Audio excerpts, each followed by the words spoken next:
Друзі, вітаю. Отже, якою країну ми бачимо? Hello, dear friends. So what is the country going to be like after the war? How do we make it better than before 2022? How do we attract investment? And what problems are faced by those who want to make it better? I'm Alexei Homan of We Build Ukraine. We are going to be talking about construction and infrastructure. We need to be talking about recovery today because it's not just a reality, it's the future of our children. How do we engage businesses in this track? What problems are encountered by those who decided to join? We are going to discuss this with our guests. As you know, We Build Ukraine is a think tank that unites experts, businesses, politicians, and citizens around recovery, around the growth of our economy, integration to European processes, recovery, development of Ukraine. So join us. You can follow the YouTube channel of We Build Ukraine. We are going to be we are going to become a more influential platform, so your voices will definitely be heard. We are going to start soon. You can ask the questions under this video, under the broadcast. We are going to have very interesting communication today.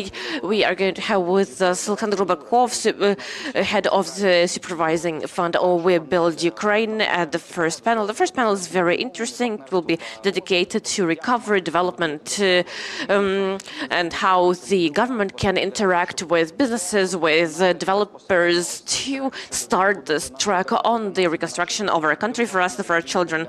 The second panel, barriers to implementing infrastructure projects. We are going to discuss the main problems faced by investors and how we are going to resolve them. And the third panel is going to be about challenges of war and post-war construction. We are going to be speaking not only about problems that Putin created by destroying our country, our infrastructure, but also about the post-war time and the problems that we are going to encounter, the lack of personnel, introducing new standards, and so on. So, friends, please make sure to like our page and ask your questions. We are going to ask them very soon.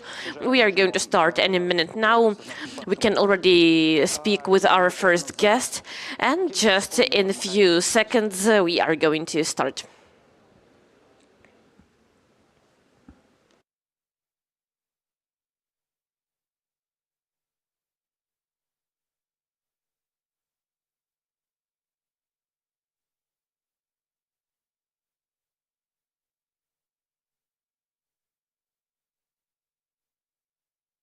Зараз, секунду. Зараз. Yes, one moment. Our document for Fox News or BBC or what? No, this is a YouTube channel, We Build Ukraine. Do you want to make an address to someone? We can do that. So, friends, right now we can speak with Timur Bondarev, founding partner and managing partner of Artsinger. Hello, welcome. Thank you for being here. I'm not managing partner for a week now. I'm just a senior partner and founding partner. I share the management opportunities with the younger generation. Wonderful. What challenges are encountered on the infrastructural track by our developers, those who want to invest into this? How has the market changed? You know, we understand that Ukraine is currently not the most attractive jurisdiction for clear reasons, because no matter what, war-related risks are there, and therefore investors are less interested for sure. On the other hand, we see major interest of campaigns that of companies that want to participate anyway, because our global investors, our global clients understand it's not if but when the war ends, and thus they also understand very well that early bird catches the worm. So the one who starts early gets the best opportunities, gets access to investment, which is why many investors are starting to take steps to consider opportunities. So it's very important that Ukraine can use this chance while the war still goes on and reform the investment sector as best it can, improve opportunities for global investors in order to make sure that we can be competitive.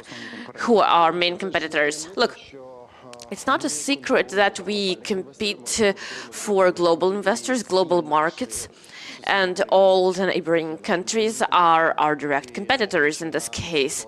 And even if we get situational assistance from a lot of people, now we understand that this assistance has a very pragmatic factor. And as soon as the war ends, the situation will change dramatically.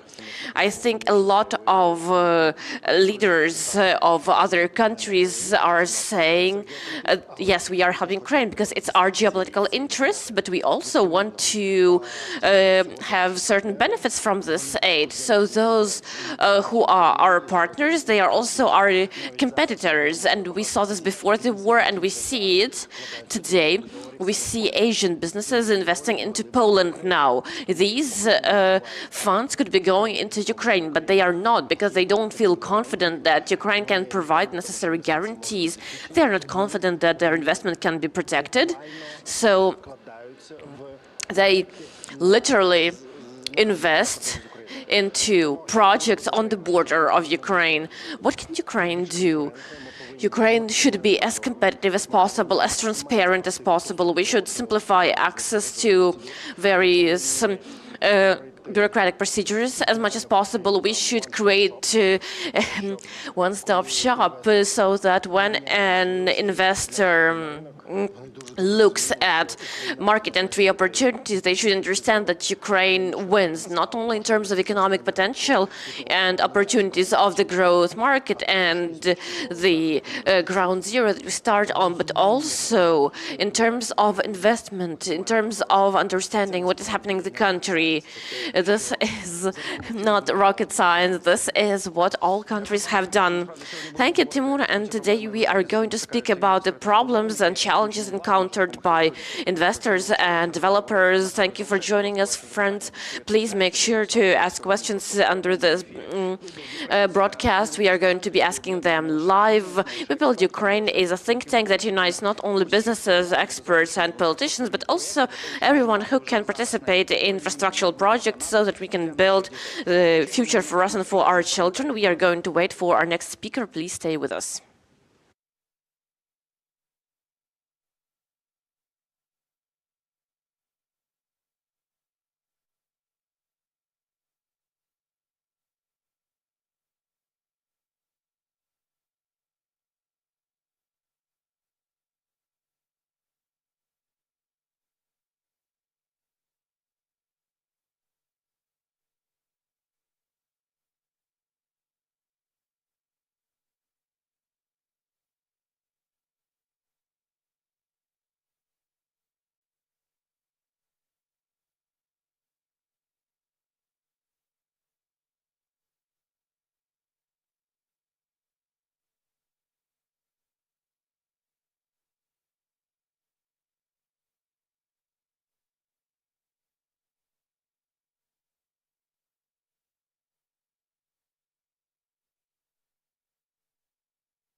Друзі, ми продовжуємо. Це We Build Ukraine. І сьогодні Friends, we keep going. This is We Build Ukraine. We are talking about challenges that are encountered by investors, those who want to invest into our reconstruction.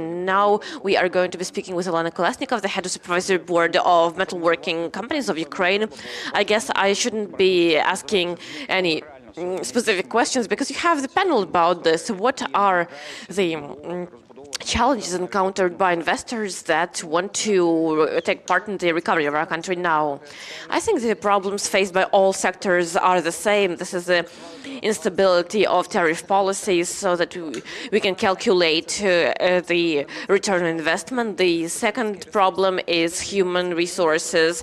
We had problems with qualified personnel even before the war, but now every company, every business is trying to count where they can work. And now we are even talking about bringing migrants to Ukraine. Of course, the next challenge is the security factor, because without it we cannot plan anything. But today, Ukrainian investors are already investing. They are building enterprises. They are building workplaces and investing so that we can start rebuilding country today, not tomorrow. And of course, the biggest challenges include an open dialogue with the authorities, and the war has highlighted this.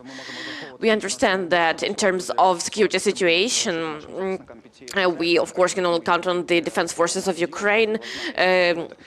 Please leave your words of support under the broadcast, but also you can donate, as you know. Now, as for the dynamics, how much does the government hear suggestions that are made by businesses?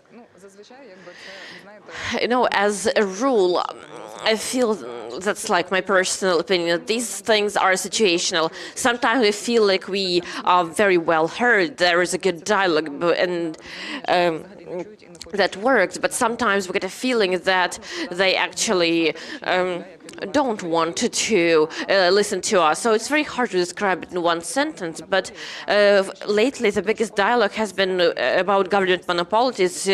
And I represent the production sector, one of the biggest sectors in Ukraine. And of course, this is resources, this is power, this is logistics, this is everything that enables the work of various industries. And when we are speaking with Ukrenergo that raising tariffs is not a way to resolve issues, neither for Ukrenergo nor for us, nothing happens. The tariffs are going up. When we speak with Ukrzaliznytsia, that tariffs are going to affect how much you are engaged. If you keep raising costs, we are not going to be able to use your resources. But the tariffs are still getting raised. So government monopolies, because of their inefficiency, used raising of tariffs for businesses as the only way. And thus the production reduces because the businesses cannot handle this, and I feel like it would be correct for the government to balance the interests of investors who currently work in Ukraine with government monopolies. It could be working more effectively, and we constantly provide suggestions that so far seem to be disregarded. As for that draft, we had quite a good dialogue about booking those people who are not eligible for military draft. But this is a constant dialogue. During the war, we have to speak every day. We have to look for balanced solutions for all sides. As for privileges that Ukrainian investors can get compared to Western investors, we understand that we absolutely do need foreign money. But what is the situation now? Are there any preferences for our domestic investors so that we keep that money inside Ukraine, so that it keeps circulating? What are some competitive problems encountered by Ukrainian investors compared to those who join our market now? I'm actually going to be speaking about this today, about localization. If we speak about the protection of our domestic investors and our manufacturers, this is, of course, public procurement with localization. Why? Because in my own industry, when we talk about those who import their products, they are using cheap Russian products with cheap Russian parts. We understand the origin of these products, but whom do we protect when we purchase such products for government money rather than support our manufacturers? This is also something that stops us from developing, and we sort of invest into the Russian economy that way. So it would really help us if we could invest into the development of the economy. So if we looked at such things, it would really help businesses. This is about fighting against dishonest importers. That is also important. What do you mean by dishonest importers? Those that use cheap Russian resources in order to sell products to us at dumped prices. Can we control this somehow? Yes, absolutely. We had many working groups in our industry. We had a lot of various ideas, discussions with our government, how to check this. We provided data, how we can track the products that that even those that were stolen from our enterprise after the occupation of Mariupol. So basically, Russia would take those raw materials from our enterprises, sell them abroad, and then products from those materials would be sold here. Yes, in addition to that, they are also using these products to develop new ones. So the situation overall doesn't look great, but as for whether we can track it, yes, we can. We are trying to look at those facts. I think we can resolve that, but if the government did pay attention to localization, it would resolve itself. If imported goods were less preferred, knowing that we have analogous products, when we speak with the Federation of Employers, they always supported the concept of made in Ukraine, and especially in public procurement. I will say it again, with business it's harder to control because these are different volumes, but when the government makes billions of hryvnias in procurement and then purchases something Chinese or even Russian, this is quite strange for the Ukrainian manufacturers. We cannot compete with such products. We are going to be speaking about this in detail during your panel, and you touched upon another interesting subject, that we don't have enough human resources, that we may engage migrants from abroad. Who is in critical need now? Almost all qualified workers. If you look at any production from welders, electricians, plumbers, construction workers, almost every construction specialization is lacking. Engineering jobs. We are constantly talking to the Ministry of Education about how we can encourage young people to choose such blue-collar jobs. And as you probably know, a new law on vocational education has been voted in the parliament, and I hope it will help to improve the situation a little bit, because when you go to any enterprise in Ukraine, the first problem they will mention is lack of people, physical. Thank you very much. We will absolutely listen to your responses during your panel. Friends, you can leave your questions under this video. I will remind you that We Build Ukraine invites you to participate in this track of reconstruction of our country during the war. And if you have children who are choosing what to study, you did hear that blue-collar jobs are really needed, and now welders, construction workers, we are going to absolutely need all of these people, because there will be foreigners working those jobs if we don't have them enough. Of course, it would be best if our citizens could work in this sector instead. Friends, I encourage you to give our page a thumbs up, to follow us, because we're going to be talking not only about problems about reconstruction, but also about our life, about how we're going to live not just after the war, but even now. How do we build a good investment climate? What problems are encountered by developers? All these questions are going to be discussed by We Build Ukraine, a think tank uniting experts, analysts, politicians, the government, and so on. We are going to be back with you in a minute. Доброго ранку всім. Good morning, everyone. Thank you that despite the missile and drone attack, you are here. Not everyone managed to get here, but we are going to start in just 2 minutes. So those who have coffee and tea, please take them with you. Have a seat, because we are going to be starting in just a minute or two. Thank you very much, because I'm sure the information you will get here will be encouraging. It will set you in a very active, energized mode. We are going to be talking about construction, which is one of the drivers of economy. Thank you once again for finding the time to join this conference. We are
Welcome again. So it is not the first time that we come here to talk about one of the drivers of the Ukrainian economy. So in the strategy of economic growth of Ukraine developed by the SAG in cooperation with the We Build Ukraine think tank, construction is identified as one of the 8 key sectors of the economy, whose reforms will lead to significant GDP growth. But only with the investments we will have growth of GDP in the coming decades, despite the desire of Russia to destroy us and despite the issues with investment potential. And what we're going to do today, of course, we're going to have some coffee and tea after the terrible night, but also we will identify the investment barriers, the priorities for the sector, and we will talk about the ways to overcome these barriers. So I welcome you at the conference Construction and Infrastructure, Key Sectors for Economic Growth. And I would like to give the floor to Alexander Kubrakov, Chairman of the Supervisory Board of We Build Ukraine think tank. So my first question to you, Mr. Kubrakov, when you talked at previous conferences during the agricultural business and other sectors, you were talking about 5 to 8 barriers and issues which are priorities, and if they are overcome, it will help the sector to grow. So is it the same for construction? Well, the sector of construction is a bit more complicated and there are more barriers, but if we prioritize, we can say that still there are 5 to 8 main problems. If we look at different stages of construction projects, there are certain barriers at each stage, and if we overcome them, it will give us a result. It works in all the sectors. And all those complicated calculations, they show us the things which stop the sector from growing. Sometimes those are regulatory issues. In agricultural sector, it is about the outdated approaches to agriculture, and if we use more energy-efficient technologies, we can get results which are 5 or 6 times better. And construction is quite complicated because there are many stakeholders, central government, local authorities, different inspections and regulatory bodies. So this is a business which can bring quite a good income. But for an person from the outside, it is quite hard to understand the situation and to invest. I'm talking about international companies or even local companies which have not worked in construction a lot. So in the structure of any economy, construction is, as you rightly said, one of the key sectors. It is true for any country. Thank you. So now we will have a presentation from Mr. Laszlo. Thank you, Mr. Kubrakov. And during our conference, you can ask questions. If we are quite dynamic today, we will be able to ask a question to all our speakers. And now we have Laszlo Juhas, Managing Director, Boston Consulting Group, Central and Eastern Europe. So we welcome you, Mr. Juhas. You look wonderful this morning. So during our previous conferences, you were presenting part of the economic growth strategy in the context of mining or agriculture. And today we talk about construction. So the key question is how to support this sector, how to have investments in this sector, how can we develop this sector here in Ukraine. So over to you.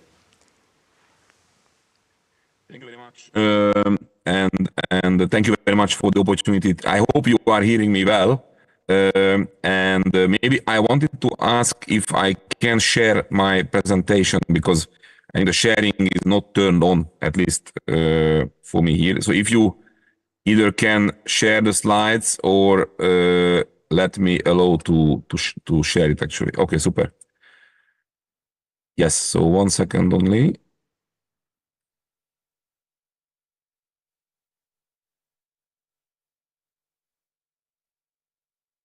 So thank you very much again for the opportunity, and happy to share the perspective we have developed together in last year's Ukraine Economic Vision project about the construction sector. So maybe just a quick introduction. My name is László Juhász. I am a regional leader of Boston Consulting Group in Central and Eastern Europe. And together with Mr. Kubrakov and his team, I was leading the last year project where we focused on developing Ukraine's economic vision going forward for the post-war phase. And just as a quick maybe context or reminder, so what we have done actually, we have tried to establish like a solid baseline of the future economic strategy of Ukraine.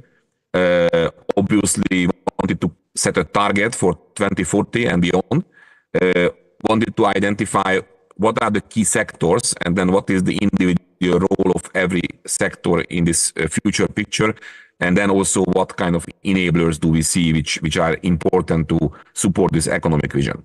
Now, just very quickly, I think there were a couple of factors which differentiated this work from other analysis which was done on similar topics in the past. So we wanted to cover the entire economy, so all major sectors. We spent high attention to the regional focus, so what the role of different oblasts can be in this economic vision. We wanted to be transformational, so not gradual, but also really focusing on where transformational change is possible and necessary.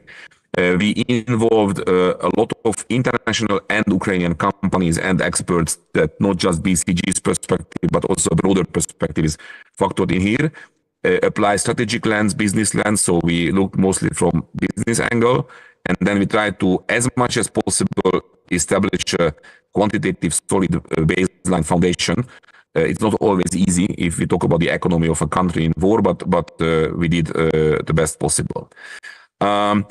And as a quick reminder, so basically we were trying to look at the sectors from two angles, like which sector is overall attractive in a global and regional perspective, and then in case of which sectors does Ukraine have a role to win longer term, mostly from the export perspective. And I would like to illustrate with the following pages why we believe that construction is a critically important sector for Ukraine going forward, not necessarily purely from the export dimension, as the picture also shows, but overall it's a super important sector for the country, for the future economic vision. So if you look from the pre-war economic constellation, then we can say that construction itself contributed to 3 or 4% of the GDP of Ukraine, which is a significant one. It's not outrageous overall, but it's an important sector of the economy. Now, it's becoming much more important, obviously, if we approach this sector from the angle of the reconstruction. And here, basically, we applied various estimates, various studies and researches, and we tried to develop our own view on how much demand the Ukrainian construction will pose for construction overall. And here we clearly calculate with a very high amount to be spent on annual level on the reconstruction, and this will mean basically like a significant portion of GDP. And this is the main factor why I believe that the construction sector itself, it will be much more important the economy, and also very strategic and important for the rebuild of Ukraine post-war.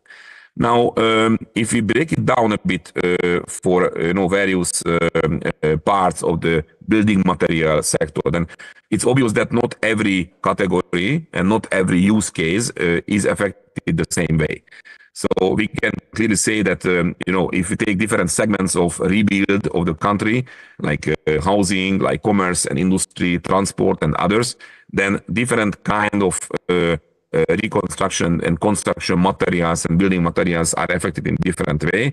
So you can see that in some areas, concrete is the most important area, or steel. In some others, it's more plastics and asphalt and different other components. So I think it's very important that we look at the contribution of the sector to the rebuild in a de-averaged way. So really, looking at various parts of the reconstruction need. Now, if we, for a second, look at this like a bit of independent of Ukraine, more on a global view, I mean, it's very clear that the sector itself, construction and building materials, is a highly volatile segment of the economy. On one hand, it's very cyclical, and on the other hand, typically scale is a super important success factor in these segments. And you can see that we have large players emerging who are playing across markets and also try to achieve cost advantage by really scale in production and distribution. And that is also the reason why the EBITDA margins of these sectors are typically moderate, dependent on whether we talk about the high weight building materials or the low weight building materials part of the market. It's between 14-16 average percentage EBITDA margin. So that's the economics. This is the nature of economics of the sector, which obviously we also have to have in mind when we talk about the future of the sector in Ukraine and the role in the rebuild of the country. Now, obviously, if we approach the whole importance from the rebuild need, then there is a demand and supply question, right? And I think one part where we have looked quite deep, and I also recommend for the conference to discuss in a bit de-averaged way, is what is the available capacity, how much the local production is actually there in Ukraine at the moment or pre-war, how much import can be cost effective, or how much the other side of the coin, the Ukrainian export, can be, can play a potential role, delivering not just the rebuild of the country, but also the international needs. And I think this defines in the various pillars, the various segments of the market, be it high weight or low weight, really the relative importance of local production versus export and import balance going forward. And out of this analysis, we also can conclude important implications. For example, there are certain categories where establishing new production sites in Ukraine is super important, given the need of rebuild, and also given the fact that some of these do not travel well because of cost of transport, obviously. In some other areas, we need expanding capacities of local production, obviously. In some selected parts, import can play a role, more typically in the low weight part of the value chain, and obviously import where necessary, where needed.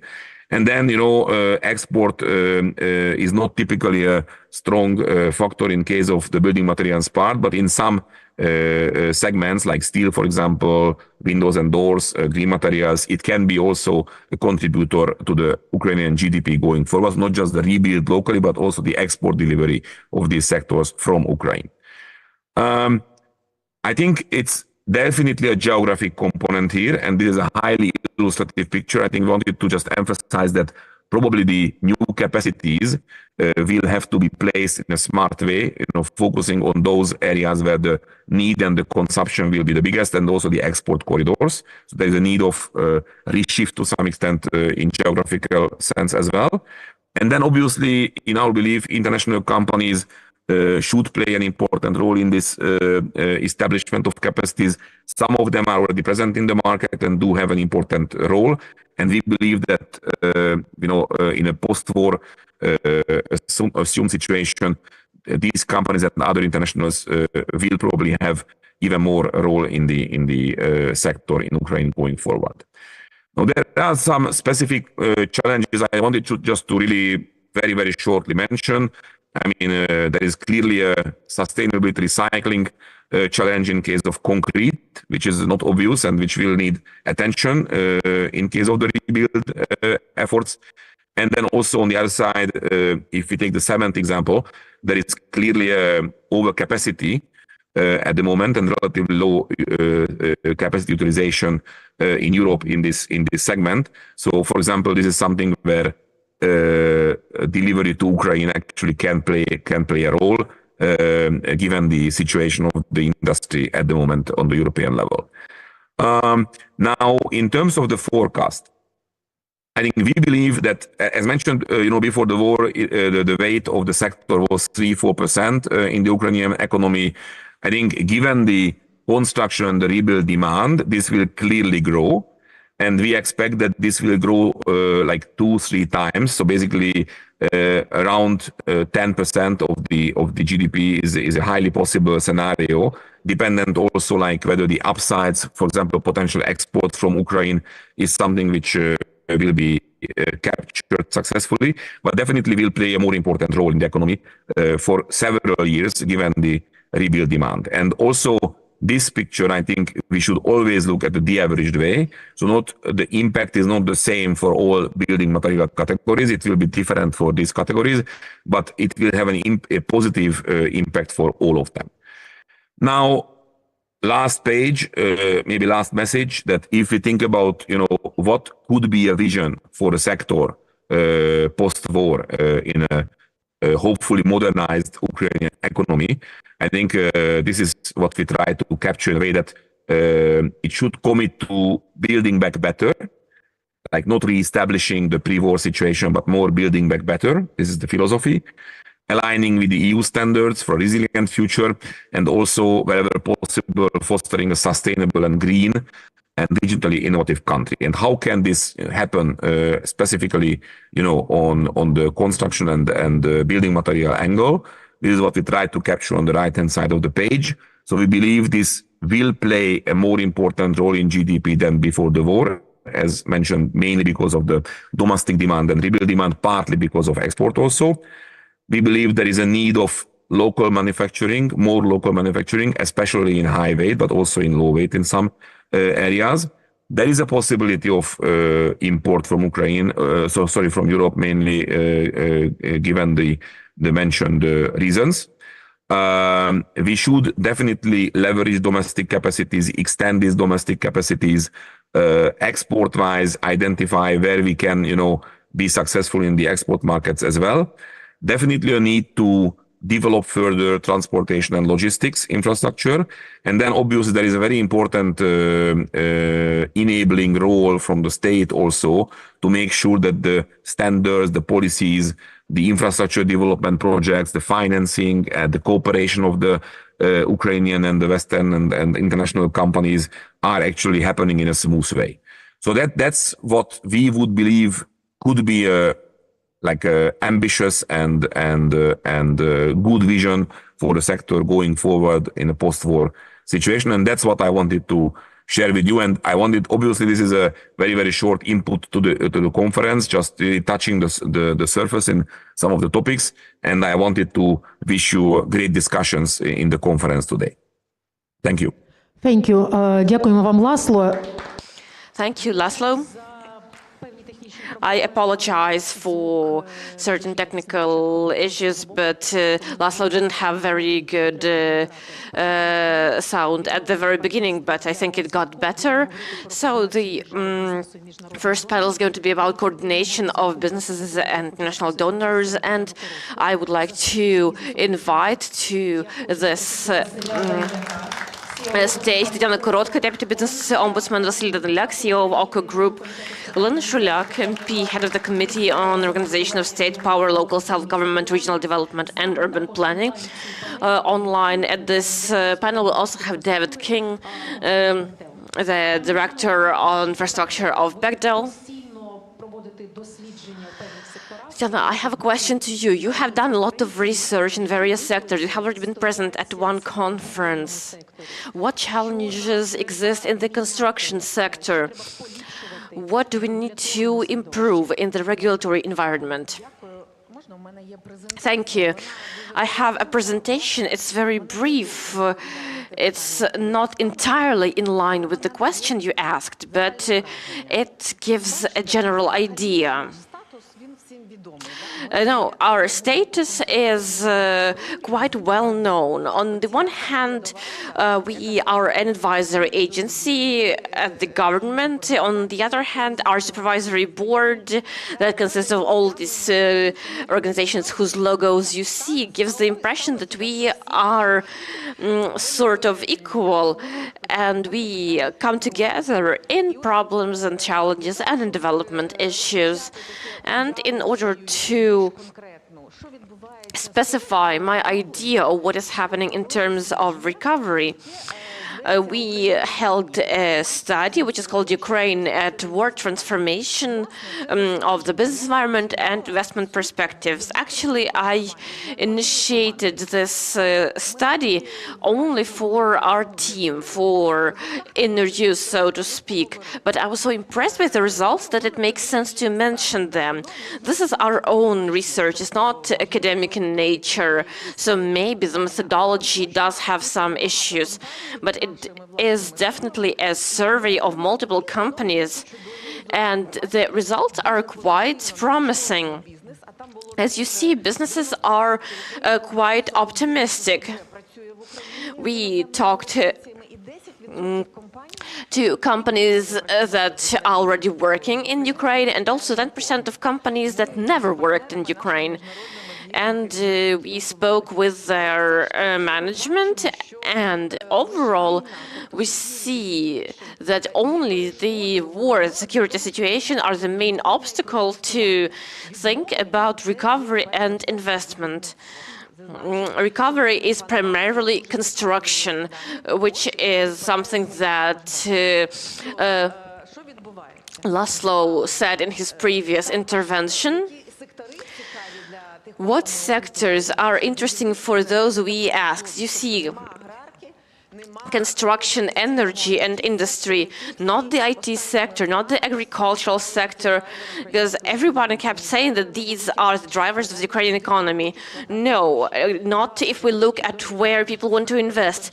It seems wonderful data. What is stopping us? I will show you what is stopping us, because now I have the following cases in my work. They are all different, but every case is from 10 million to 2 billion hryvnias. So these are cases of specific companies, but their value and problems connected with them are really valuable. What is stopping us? What is stopping us is procedures of permits, access to justice, insurance of political risks, corruption. These would seem to be very specific figures, but we calculated this on our own. This is not scientific in any way. This is just to give us an idea. These items are those bottlenecks that are stopping us from development. In his presentation, Laszlo showed that 3% of salaries in Ukraine are in the construction sector in terms of GDP.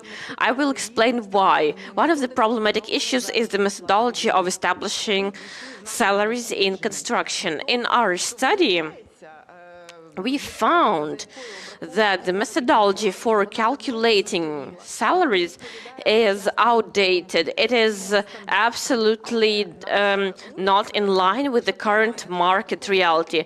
But our government is so far holding this at a level that it won't allow companies that are interested in participating in construction, rebuilding infrastructure, and so on, from creating normal cost sheets. So they are doing them according to the methodology, but they are covering salaries for the expenses of materials, something like that. And then our law enforcement comes to them and looks at how they are calculating that. So as the council, we decided to take on initiative and unblock this initiative. Otherwise, we will never reach a proper level of salaries, that 10% of GDP that Laszlo mentioned, which I assume is sort of standard, normal for developing countries, especially for a country that is going to be rebuilding. So that is one bottleneck. The next bottleneck is the issue of our land permit procedures. The superficial question has existed for such a long time. Legislation was amended 15 years ago. But in order to use all these modern legal procedures to allocate land and assign its use, there are major issues. We are also looking at that issue now as a council, because otherwise we will not be able to move forward as part of public-private partnerships, and we are going to be unable to rebuild critical infrastructure. Then the issue of evaluation. Our general view is that the assessment procedures are not perfect. And of course, here we need to look at this together with our experts. In our council, we don't have evaluation expertise, but we do feel that we need to delve deep into this issue. Otherwise, building back better is going to be very difficult, because the financial mechanism is going to be behind it, is going to be stopping us from moving forward. And as Mr. Kubrakov said at the very beginning, there are different bottlenecks at every stage. There are more important, less important ones. As a council, we are focused on the more important ones. They are complex, they are sensitive, they are not popular to discuss, but we can allow ourselves to discuss that. Because even if businesses want to be confidential about this, we can speak about this openly, frankly, using intellectual or political assistance. And that's why I suggest that we join our efforts. And let me sum up, please. If the presentation is freezing, that also means that it's time to wrap up, I guess. I want to encourage you to look at our studies available on our website about the systematic research of obstacles to rebuilding infrastructure and obstacles to building back better. These studies are available on our website, and they are an eye-opening phenomenon for us. Because maybe they will also be in line with your impressions, and if you feel like we can help you, we can absolutely work together, because construction is indeed the driver of recovery, and Boston Consulting Group really helped us understand this. Thank you, Tatiana. And construction can be not only 3% of GDP, but at least over 10. I would like to invite another speaker. We are saying that at this panel we would like to hear specific experience. So I would like to invite Bogdan Robluk, Executive Director of Hamalhaut Group of Companies. They lost factories on temporarily occupied territories, but they are moving forward. They are building new factories. We will go back to your case, but now I would like to talk to Olena Shulyak. Olena Kubrakov said that authorities play a big role here, national authorities and local authorities. Are local authorities ready to meet the investor now? Hello, dear colleagues. I am very happy to see you and to speak about subjects that are so important today. Of course, I had to bring up the subjects that that are so relevant to us today, because it's important that the authorities should be ready to talk not only to foreign investors, but any investors. The authors of the investment reform, decentralization reform, are saying that this is one of the most successful reforms in Ukraine, and local authorities obtained not only immense resources but also immense authority. And it is the local self-government that will stipulate how our communities will recover, how we are going to live, what quality of services we will receive. And it will actually depend on local authorities what factories are going to be built, and things like that. And I would like to start my story with my presentation, quite a long story about IKEA, because IKEA started talking about entering Ukraine in 2005, 2006, 2007. I think there were a few attempts in 2012. The first meeting with the president of Ukraine, Viktor Yushchenko, took place in 2005. Also, they had a meeting with Alexander Malchenko, then mayor of Kyiv.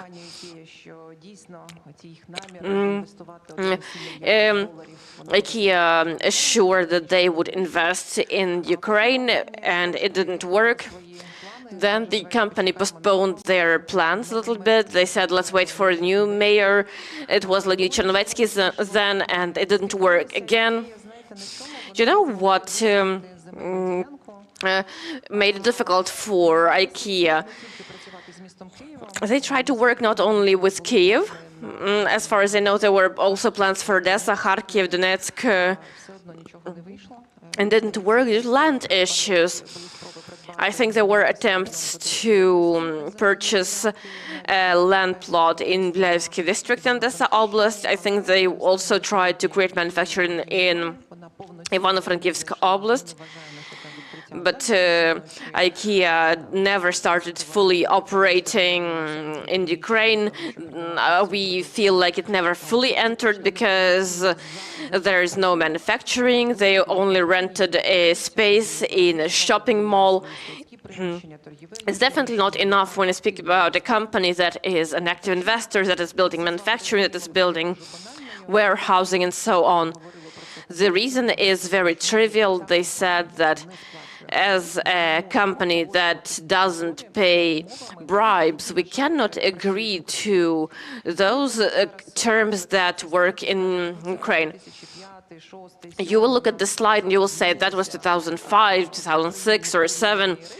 Some things have changed in Ukraine, so my next slide, I don't think you'll be surprised. This was the NABU Operation Clean City, the Khmelnytsky case, dozens of dismissed public officials, multiple investigative journalists who were looking at what was happening in Kyiv. I am not very familiar with all case files. I don't have access, of course. But when I was preparing for this presentation, I looked at one articles at Ekonomiczna Pravda online outlet. I see Alexander Kolesnichenko there in the room. I recommend that everyone read this. This material looks the agreement between participants of the construction sector in Kyiv. One single bribe for a land plot near Perohiv is $4 million. And this is just about getting a permit for construction in a certain area. And that's just one example that was studied in detail by journalists. What is happening to local authorities? What is happening there? Let's start with the very first thing, which is planning. No, we live with very outdated urban planning documentation. We live with plans that were sometimes developed in 1970s or 80s. In 2020, 2021, the parliament fixed this mistake and instructed the local authorities to develop the new type of documentation. When land documentation, urban planning documentation plan are combined, it's called a comprehensive spatial plan. They should fill the geocadastre with data. But the deadline was postponed until 2028 because local authorities turned out unprepared. And there are only 2 special plans in the entire country in Khmelnytsky Oblast, 1 community, and 1 little town in Kharkiv Oblast, because they did approve these documents. Dear colleagues, while we don't have contemporary urban planning documentation, we cannot say that we will be able to overcome corruption and build proper rules. Until we develop proper plans, our investors, developers, everyone who wants to develop our cities, they are going to have to order some detailed plans. They are going to do it bit by bit, but without local authorities that should undertake this commitment now and develop all the urban planning documentation to ensure quality procedures for us, I feel like that's going to be impossible to implement. And those land permits are the most corruption-risky document that currently exists. Alexander Kubrakov and we had this very unsuccessful attempt because we wanted to enable the state architecture and urban planning inspection to work as an arbitrator, so to speak, as an appellate agency that could bring to justice either the local authorities or developers if they're trying to manipulate something. But as of now, urban planning conditions and documents are within the purview of municipal authorities only. We see issues with violations that are made up, that are not explained, and you will be redirected multiple times to the local authorities until you go back to that Khmelnytsky case that Ekonomichna Pravda wrote about. Next one is the inspections, and we know that in the market of mandatory inspections there are around 6 companies, but we discussed with the colleagues that you can pay several dozens thousand hryvnias to pay for inspection because the regulatory framework allows dishonest players to use some gaps in legislation and not follow the fair practices. And the next things I wanted to mention is the permit to commission construction objects. So this permits, they are often issued by local authorities because the state inspection of architecture and urban planning, they only work with the bigger major objects. So with the DIAM, this state inspection, we were able to overcome this issue of bribes. But if we talk about commissioning at the local level, it is more challenging. And we have hundreds of cases when architects and designers, at the request of the consumer, they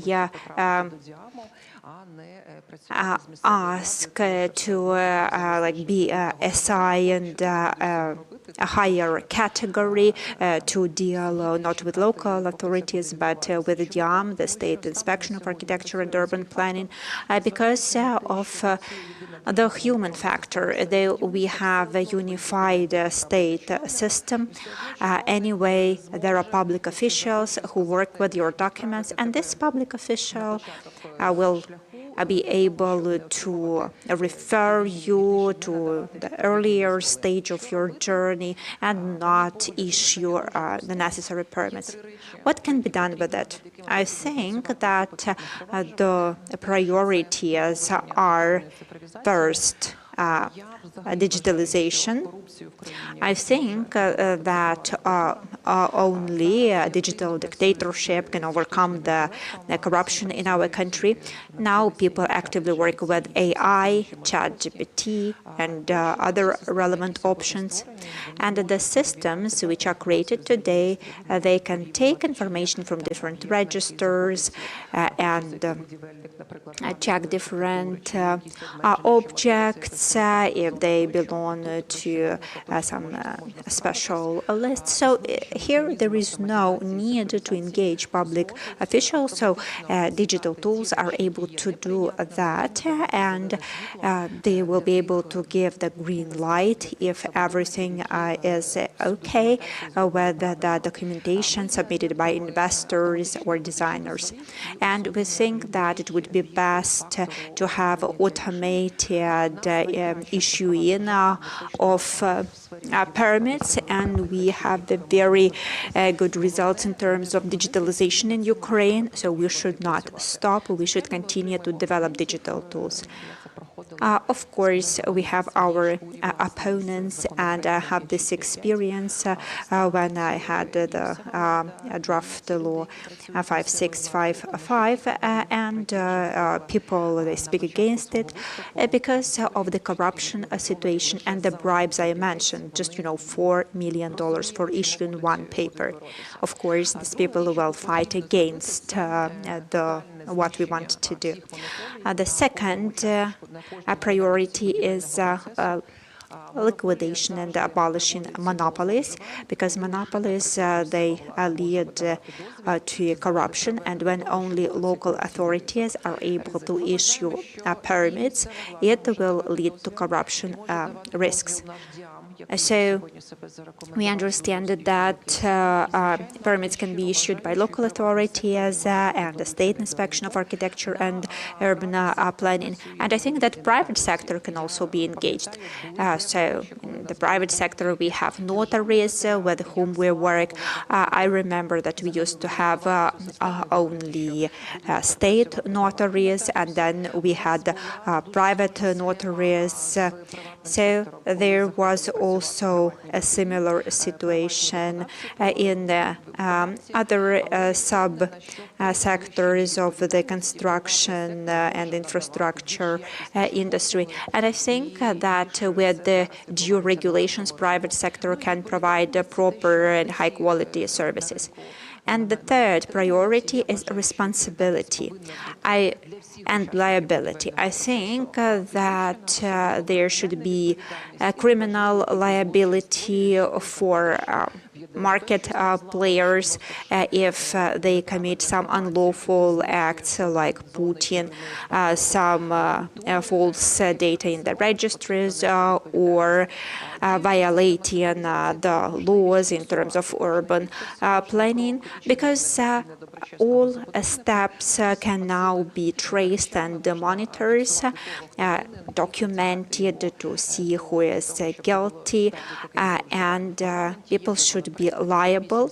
And there is this draft law now in the parliament, but I doubt that with the current convocation of the parliament we will be able to get it approved.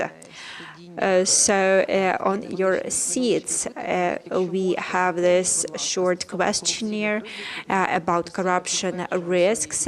Please, could you fill it in, because we have our hypothesis, which we try to assess. So we attempt to understand if we identify the priorities and the issues in the right way. Thank you, Olena. So when you have the questionnaire completed, please bring it to us. This is not a social research study, but it is an assessment we want to make. Please take part in it. And now we have Vasil Danilyak. So what Olena was talking about. What can you say about the local authorities? How did you interact with them when building the object, which is now called a competitor to the Bukovel mountain resorts? And we heard about huge investment and 15 years of construction. So could you talk about your case? Well, I wanted to talk about other projects, but everybody is asking about this mountain resort project. Okay, I can talk about it as well. So it is a very long journey. We started it back in 2018. We had our idea in 2017, and we started active work in 2018. So this is quite a specific project.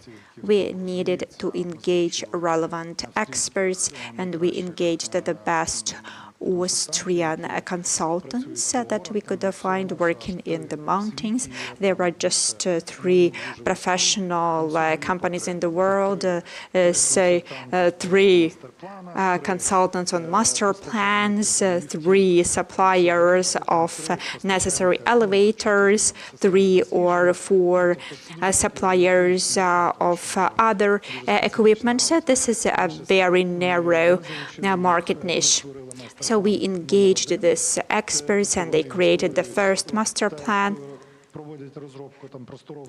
So they work on this design, but it was not part of urban planning, but ski planning, like how all the infrastructure should be located. So it took about 6 months.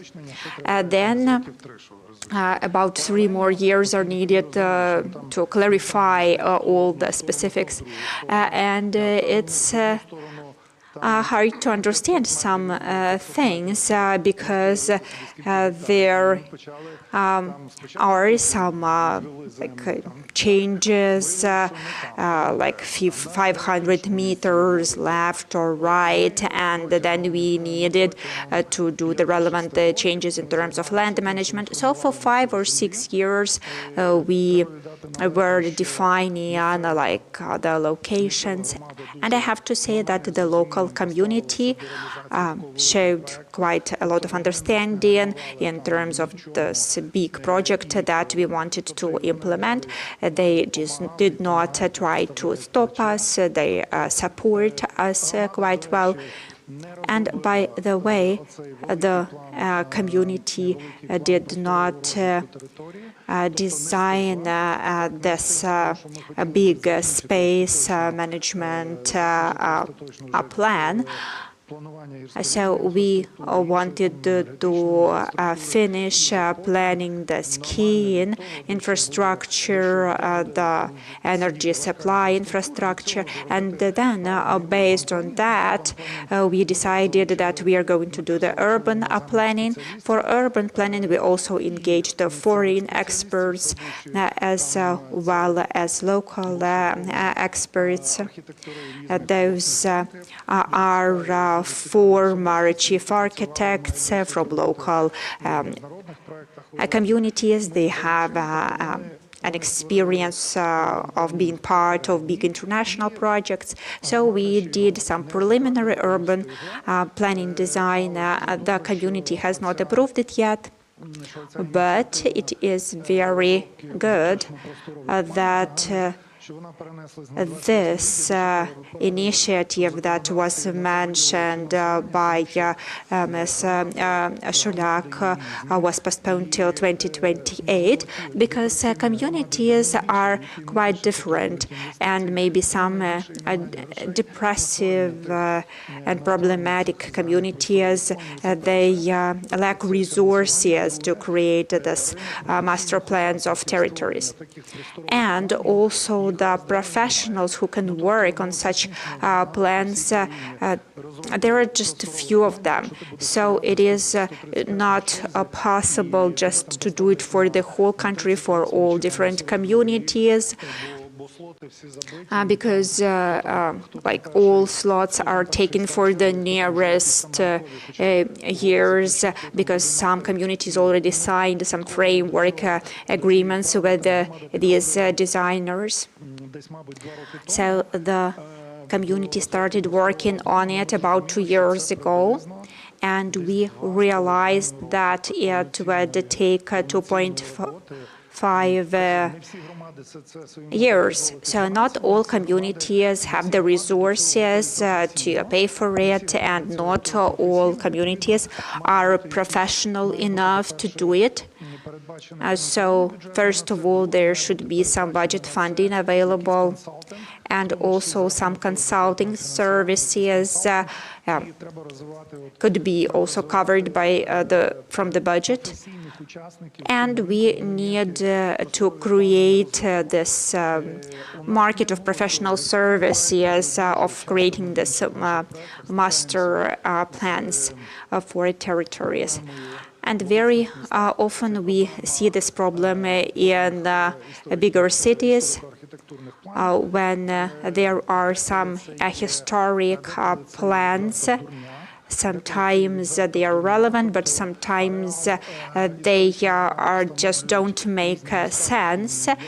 So cities, they defined that the historical center is on part of the territory, but sometimes there are no grounds for that.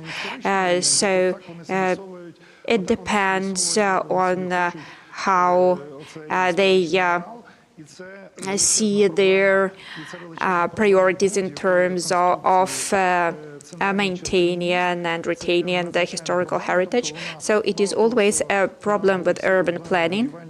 So the builders and the developers, they always had a lot of problems that mentioned by Olena. And now we have the Ministry of Culture, which receives thousands of requests to approve designs, projects, but they do not have people to do this job, because they did not do this job before. They do not understand what to do about it. I'm not even sure that they have at least an Excel table with all the requests that they received. So it is quite a big issue, and here we need to find some smart solution and compromise. And it is important to have some options here. For example, there should be some time frame, some deadlines. So if you cannot receive an approval or a reply from the Ministry of Culture, there should be other market players who could give you some approval or some recommendations of what you can do in terms of urban planning. Because there are a lot of distractions now in the centers of big cities, and sorry, but we will not be able to rebuild city centers with these kind of obstacles. Another thing that is a pain for all those who work with recovery and reconstruction is the new construction norms. So when you do some kind of rebranding on a petrol station or some internal design replanning in trade center, so that is okay, as long as you do not have to prepare a design project, and you do not need to get all the certificates and permits, so that is okay. But when you need all those documents, and if you want to do some major repairs and major reconstruction, you get all these construction norms that you have to comply with. So before, your office center or train center or petrol station was working the way it was, but if you want to improve it, if you want to rebuild it, you have to follow the new construction norms. For example, you need to equip a shelter, but how can I create a shelter if there is no land for it, if there is no underground floor? So there are a lot of issues related to reconstruction of the existing objects. I think that those requirements are quite stupid. We will not be able to upgrade our infrastructure if we have such requirements. Yeah, for new projects, these new norms can apply. That is fine. But come on, if a person wants to renovate or do some major repair of an object which has been working for 15 or 20 years, and it will be better for everyone, for the city, for the initiator of reconstruction, and for the consumers. It will be better for everyone. But the owner cannot do it within the current legislation. People will do it anyway in this or that way, but then they have to break some rules and they can be brought to liability, and there will be like 2 criminal cases and 4 administrative cases against them for breaking those rules. So I think that those are the major issues that we see. Also, there is a question with the local authorities in terms of how fast they respond to some requests. So in different regions of our country, we see that some authorities, they work faster, some they work really slow, and people who work in construction, they depend on how dynamic those local authorities are, how fast they work, I mean, those local authorities.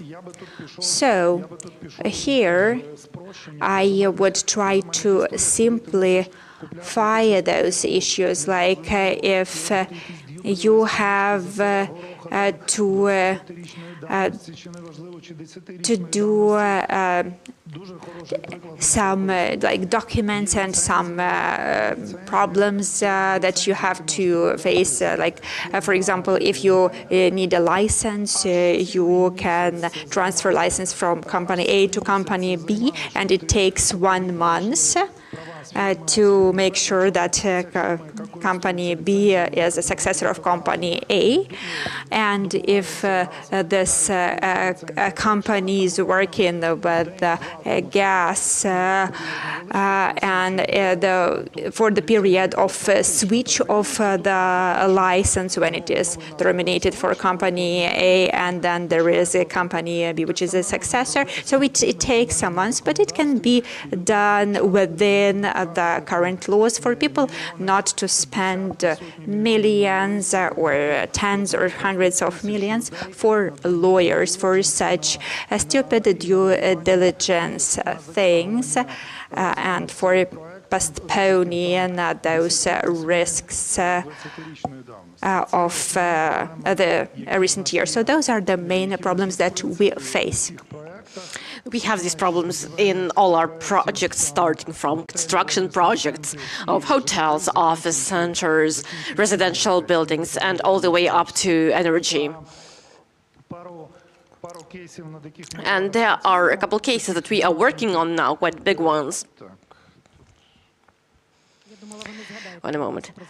I thought you would completely forget about your presentation. No, I do remember.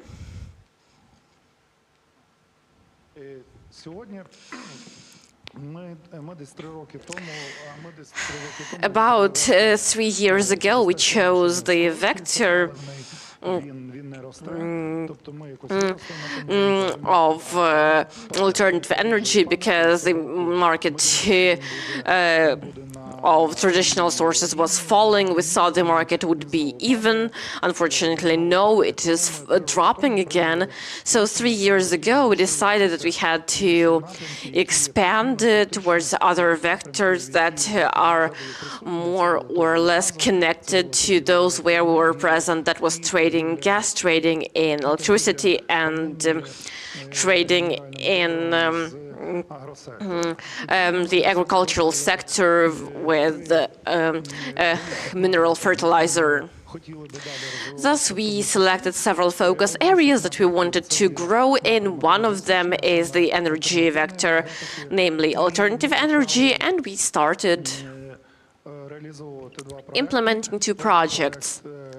One project for 147 megawatt, that was a wind power station in Volyn Oblast. That is 25 turbines, each of them 5.9 megawatts. The total generation is about 500 gigawatt per hour per year. The total cost is about 200 million euros. No VAT included, and we started this project in 2023. We almost had it in the ready-to-build state back in 2023. We finalized the project and amended it, and in 2024 we paid for the turbines, and then in late third, early fourth quarter we started building substations, networks, cables, and so on. So today we have all roads built. We have about 90% of cable networks ready. We already did about 70% of substations. Now we have, I think it's going to be about the beginning of next month that we are going to start receiving the turbines.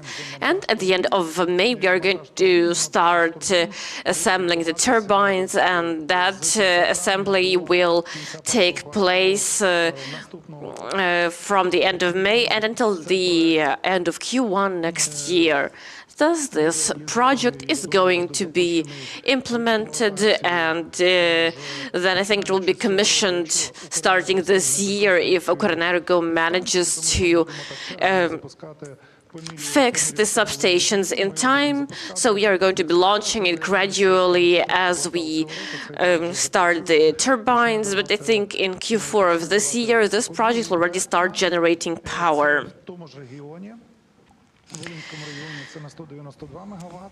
The second project is for 192 megawatt. It's slightly bigger. It's going to have about 32 turbines, 5.9 megawatts each. The total cost is 255 million euros. We haven't yet been able to find funding for this project, but we are confident because last year we funded the construction of roads and the turbines with our own money. We are going to do the same with our project, and we are going to pay for the turbines in the summer, and I think in autumn we are going to start working on the cable networks and road construction. This project is a bit more costly due to larger distances between the turbines. Like I said, the total cost of these wind energy projects is about 455 million euros for both total. This is not all our money. The first one we worked with the EBRD, the Black Sea Bank, and so on. We signed a mandate letter with them in June last year at a conference in Berlin. Then half a year later we signed a loan agreement, and now in early April we have already wrapped up this agreement, and signed almost all additional agreements. So, and thus we expect that by the end of this month we are going to secure funding. What are the biggest difficulties in such projects? I think that such projects should be grow and there should be more of them. But what are the difficulties when working with international financial institutions? The first challenge is the single contractor, so the contractor. It doesn't work in Ukraine. We don't have international ABC contractors that can come to Ukraine and act in that capacity. Okay, we explained that. The second issue is a long-term PPA contract that also doesn't work in Ukraine. This immediately reduces the chances of anyone who wants to implement project funding in any way. Essentially, it stops any kind of funding, because I know a German company that has German equity, they don't have a contractor, they don't have this guaranteed purchasing contractor, so not every company is ready to do that, and even if they are ready to do that, even if they have their investment fully protected by the German government against military risks, political risks, they will have their investment back, and they cannot do that. So that is just completely stupid. We need to be working with that. And Alexander, through your platform, you should engage in education on what works in Ukraine, what doesn't work, and how we can simplify it so that more people and more companies can get access to large-scale international funding. The project that has a 10-year break-even time, loan funding is a 15-year period. That's great, that's protected. That is, you essentially have a very protected service. I don't even know what has to happen. Like your turbines need to fall and drop off the face of the earth to have problems. Our next project is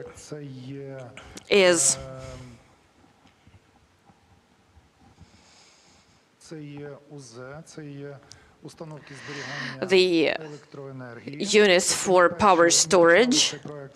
We started this project in 2023. We started building it in 2024. The total capacity of the project is 44 megawatts, and their total storage ability is 88 megawatts hour. This is currently a working project. We completed the EMS system in the past 2 weeks that works with batteries, and today we are prepared to provide balancing services, and we are going to see how it works, and we are going to implement the second round and so on. This project will take about 1.5 years from ready to build to commissioning. Since when we started this project actually involved batteries that were more expensive than today. These 22 megawatts cost us 15 million euros. I hope that the next 22 megawatts will be somewhat cheaper because batteries became cheaper.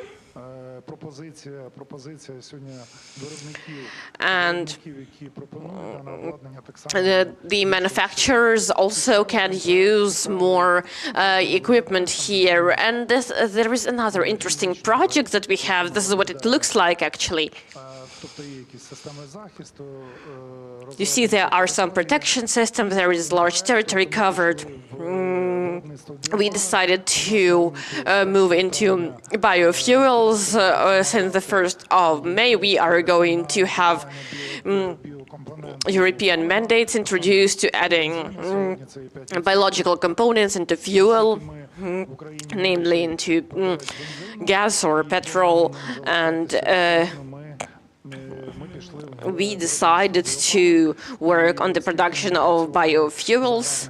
And since we have been working with the agricultural sector for a long time, as a follow-up, we decided to engage in agrarian production in the same region. We worked with American consultants who are biggest ones in the world when it comes to implementation of bioethanol projects.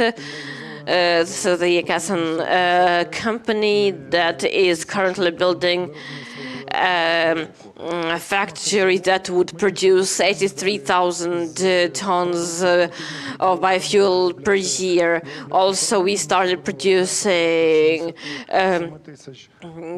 animal feed for using the remnants of our production, and also we're going to be processing corn.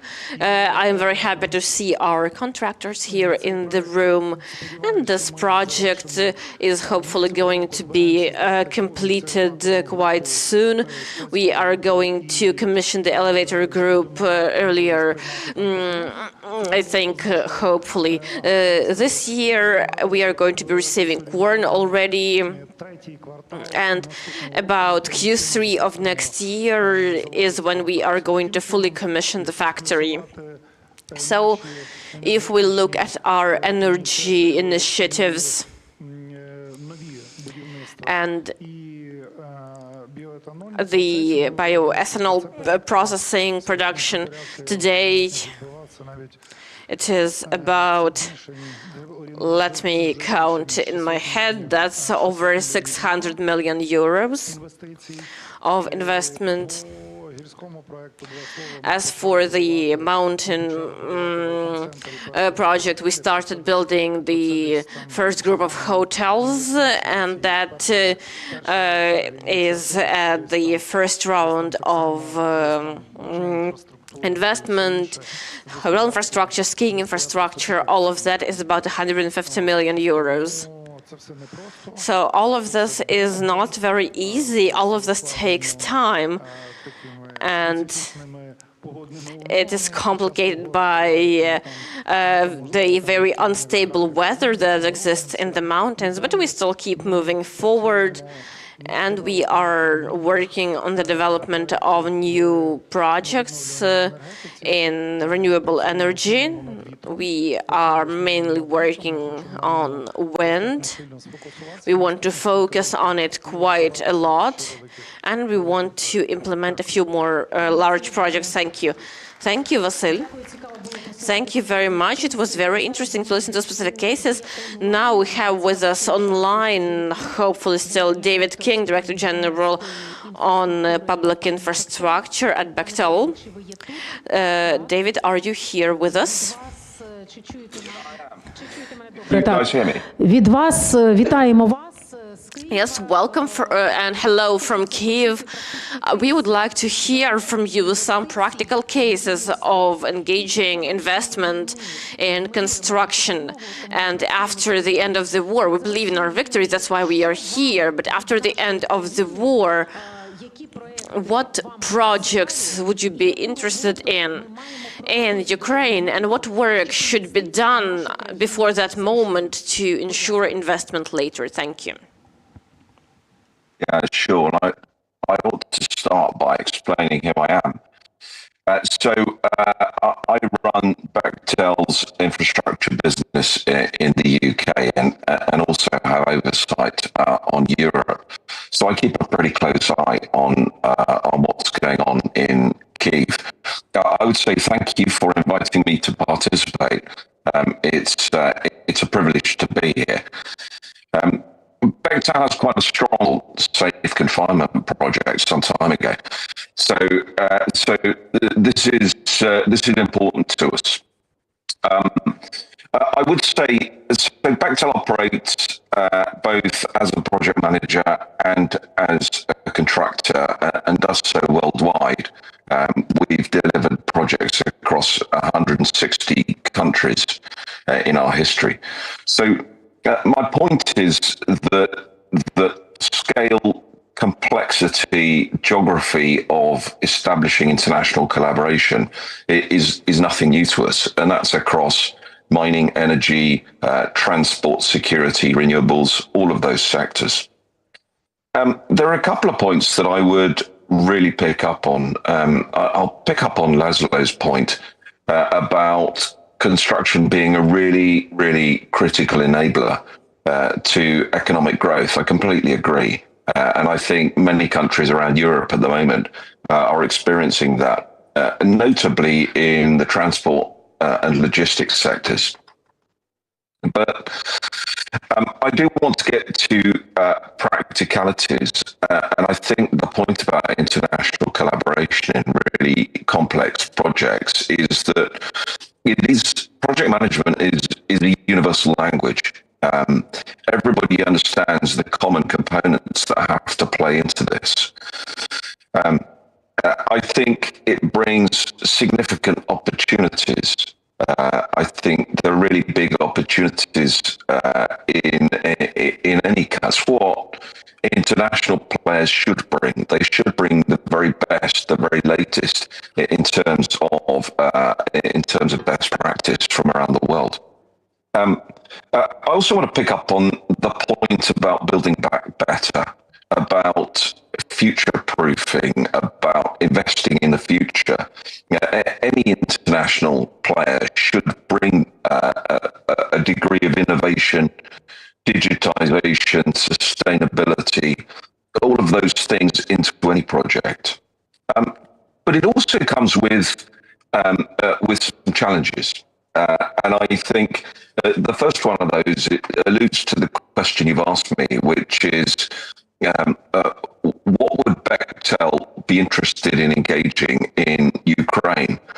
I don't think it's about what Bechtel would engage with. I think this, and my point is that you're not going from a standing start, that it's key for anybody to understand the context, to understand the needs in Ukraine before they start. You're already in the process of construction, and you have some very, very capable, you have strong capacity and very capable people. So I think this is all about prioritizing what the country needs, and then it's for international players to adapt to what you really need in any sector. Inevitably, this is all about planning. The success of any major complex project is all in the planning. And there is a great temptation to focus on capital cost. And I see that all over the place. Whereas I think the key is to establish the value added. What's the ultimate value going to be? What's it going to bring to the population? And that's where I would start, rather than focusing purely on capital cost up front. Inevitably, it involves a significant number of players. And I would echo what Mr. Kubrikov said about stakeholders. The stakeholders are really, really key. And it is really essential for the success of any project to pick the right partners, to pick collaborative partners that are used to working together. And sometimes that management of stakeholders becomes a project in its own right. And we habitually do that. We will establish a stakeholder management team specifically to integrate and establish the collaboration that you need between stakeholders to ensure that everybody is seeking the same objective. I think Vassal made a really good point about planning. It's all in the planning from the outset. Picking the right partners, establishing the right objectives, and getting the right culture across a major project is absolutely key. So that, I think, is the point I would finish with, that it's about getting the planning right before you put shovels in the ground. That's absolutely critical.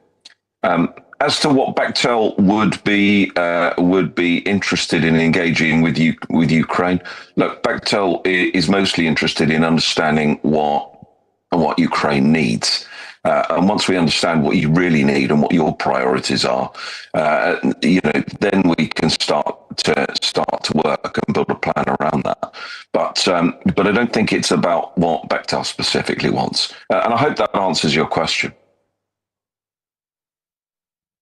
Дякую. Питань у нас немає. Thank you. So we have no questions. We just want to thank you, David, and I would like to give the floor to Bogdan Rubliuk. And I have said that your factories, you can tell again how many factories you lost in temporarily occupied territories, but you still move forward.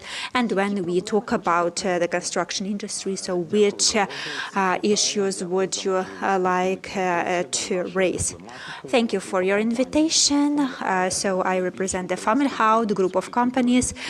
So we produce the dry building mixes. We used to have 8 factories. They are on the territory of Ukraine, but we lost 3 of them. The first one we lost, the Stakhanov Cement Works. We lost it back in 2014. We closed it. It never worked after the territory was occupied. And no one was able to launch it without us.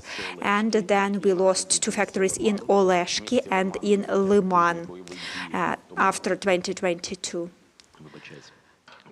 So in Liman, there are active there is now such a situation that we plan to rebuild it. So this market is quite complicated. We lack production facilities, but we try to move forward, and we invest $1.5 million in new production facilities and works. We opened a new works in Kovel to produce plaster materials and drywall materials. So our company is the only company in the market that was present in the European market for quite a long time. So we know a lot about Europe, about expert. Yeah, well, I can show my presentation, or I can just speak about our work. So since 2014, we have been working in the European market, and we are familiar with the European standards. So we welcome this transition from the side of our government. But we wanted to say that not all European norms and standards are better than the Ukrainian ones. And we see that it is taken into account, and there is this transition to the European standards as of now. And we are a bigger producer. We understand that we are presented in most objects which are being reconstructed through our partners, the construction companies. We have more than 30 partners, and we know all the problems that exist, lack of funding and many other problems. But still, the Irpin town, there we have reconstructed a lot of objects, and the rebuilding continues. And the fact that Ukraine rebuilds its cities while the hostilities are ongoing, that should be respected. And those are the objects that we were able to rebuild, the Alphavita Hotel in Kyiv, and we are grateful that our materials were used for rebuilding it. In general, if we talk about the market, I have to say that the market is quite challenging and complicated. There is a shortage of human resources in the country in general. And for commercial companies and for construction companies, there is also lack of financial resources. But at the same time, we see the fundamental support that is provided from the government. Yeah, we say that the construction accounts for 3% of GDP, and it should be a driver of growth in the future. But the construction industry should survive till the moment when we have this post-war period, and if not for the such programs as EOSELA or recovery, відновлення, this 579 loans and credits which are available to companies. If not for those government companies, the sector would not be able to survive. And we know that the ministry has worked in 2022 and in the following years to offer such opportunities to the industry, and we are very grateful for that. I will not talk too much. I see that in this conference we have this European focus, so I would like to address our European partners. We work quite a lot with the European businesses and partners from European countries, and we see the obstacles that they observe when they come to Ukraine. So often those are your fears which do not let you start working in Ukraine. For example, our European partners, they were afraid to meet us in Kyiv or in Lviv. They invited us to come to Poland to have a meeting with us. And we want to say that in Ukraine there is nothing to be afraid of. We have full support of government, we have full support of population, and we have an understanding of competitors such as our company, and there are industrial nannies, so to say. So we are waiting for the European partners and we are ready to compete with them and to develop this market together. And we used to think that Ukraine is our home, which we need to protect. And now we understand that Europe is our home, and Ukrainians will always protect it. Thank you, Bogdan. I would like to thank all participants of this panel discussion. Thank you, everyone. And now we have 20 minutes coffee break, so we started a bit later, and 20 minutes before 12, please come back. So 11:40, 11:45, please join us with your tea or coffee, and we will continue our work.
Отже, друзі, продовжуємо говорити про найважливіше, про відбудову вже тут і зараз, не чекаючи завершення війни. Це конференція будівництва та інфраструктура. Ключові галузі Also, we welcome you from our conference, Construction and Infrastructure, Key Sectors for Economic Growth. Please leave your questions. We are going to answer them. We will talk about attracting investors who will participate in rebuilding Ukraine to rebuild those objects which were destroyed by the enemy and to build better. We will talk about the main challenges and problems of the investors. Tatiana Korotka, Deputy Business Ombudsman.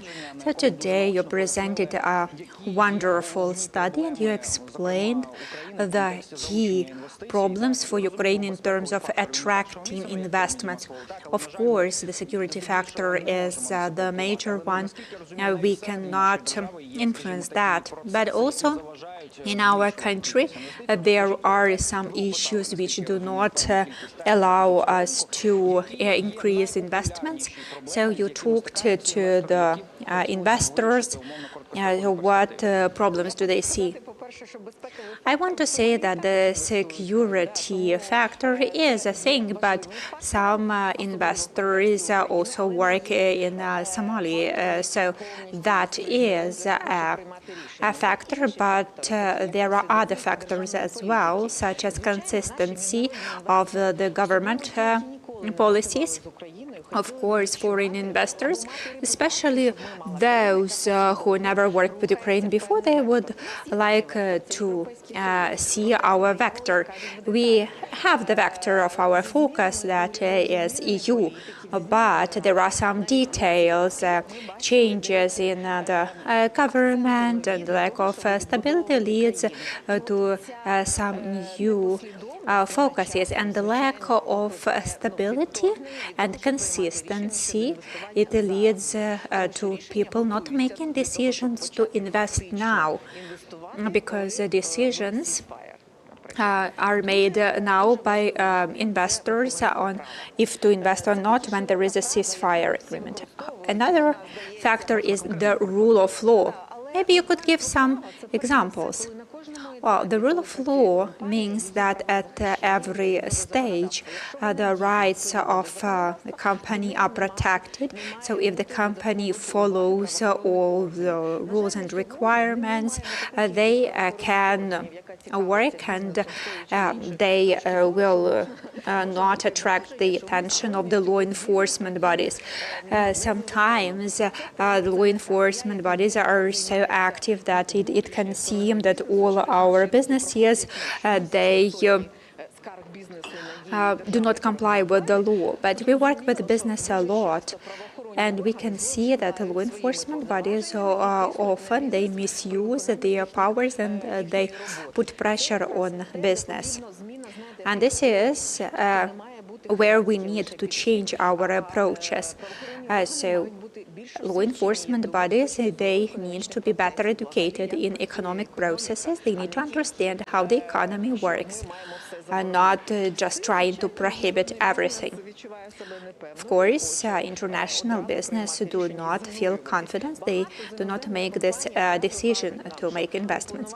And many international companies say that they have in their budget 10% on consulting companies to deal with law enforcement or regulatory bodies. And it makes their projects more expensive, of course, and that is not right. So if we want to make Ukraine interesting and attractive, and this is the only way that we have, actually, because we need to have private sector investing in our economy. And another thing is the stereotype. We are told that Ukraine is a corrupt country, and I do not agree with that. So today we can say that we have this image of Ukraine as a corrupt country that we have created, actually, though the Council of Businessmen was created within the high-level initiative, and we've been working for quite a long time, and I can say that we have more cases when the rights of business companies are violated than cases of corruption. We do not have more corruption than in developed countries. Yeah, it's not that we do not need to talk about corruption problems, but we should not say that Ukraine is excessively corrupt. Yeah, I think that there is too much focus on corruption and Ukraine being too corrupt, because investors, they work in other countries where there is no rule of law, where the corruption climate is worse than in Ukraine, but investors work there. Thank you for your explanations. We hope that the MPs will also promote relevant issues in their work. So we welcome back.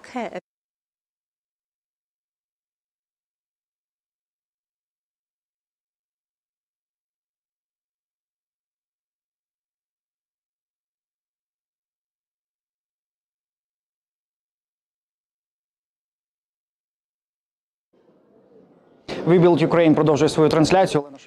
We continue our broadcasting from We Build Ukraine. Thank you, Ms. Shulyak, for your interesting presentation. I think that the topic of corruption and bribes is very interesting to the viewers. You were talking about some crazy numbers, $4 million just to get one paper, one approval. Yes, this is what we saw in our research study when we looked at this article, and there was quite a big case, but the cost, the bribe that had to be paid was $4 million, and I see that some participants, they filled in the questionnaires that we asked them to fill in, and I see confirmation that people see these barriers in terms of receiving all the necessary documents to start construction. So this is where there is a lot of corruption. And the anti-corruption initiative of EU had an assessment of corruption risks in urban planning, and the urban planning conditions and restrictions was the first factor. And today, if we talk about recovery, about investors, with such regulatory tools, we need to change the situation. Local authorities need to be interested in investors coming and supporting their communities. And the communities which are located on the territories where there were no big investors even before the war, now they do a lot. They prepare strategic documents, planning documents to attract investors. They take care of them. But there are big cities such as Kyiv, Lviv, Dnipro, where local authorities are not welcoming investors, let's put it this way. And if we talk about construction market, we do not have any international development companies, no big international contractors. So there are no companies which want to come from the European market to the Ukrainian market to do some good things. So we have identified the problem, and there are solutions to this problem. Today you said that the digital dictatorship can be the solution. Yeah, I've been talking about it since the point when the Ministry of Digital Transformation was created, and I think that we really need this digital dictatorship. It has to spread and cover the construction industry as well. We work actively with the Ministry of digital transformation, Ministry of Infrastructure, back when it was headed by Mr. Kubrakov. And we did a lot of really wonderful projects. There's single platforms and the software for those people whose houses and apartments were destroyed as a result of the war. And we would like to continue this fruitful cooperation because we need to work on automated issuance of permits, BIM technologies, and you see that today we have a lot of producers of building materials who use European standards and regulations. And here also we have e-declarations which are used. So everything should be digitalized if we want to attract investors, if we want to ensure transparency, accountability. Because Ukrainians, they say that the first problem is the war and the second problem is corruption. And not to have corruption, we need strong institutions and robust digital solutions. And if we go back to this case with the bribe of $4 million for one paper, what are the practical steps that we can make? Maybe we can ensure that there is no one person issuing papers to launch construction works. So how can we complicate this corruption process? Well, first of all, our towns, cities and villages, they need to have this spatial planning. First of all, so that all people and businesses, they could go to the website and see this open information. They would see that here there is a park or some green zone or some piece of architecture which cannot be touched. And here there are residential areas, here there is an industrial area. Then there will be no place, no space for corruption. And I told that the requirement to have these spatial plans was postponed till 2028, but I hope that all communities will do it. And today we heard that there was lack of financing.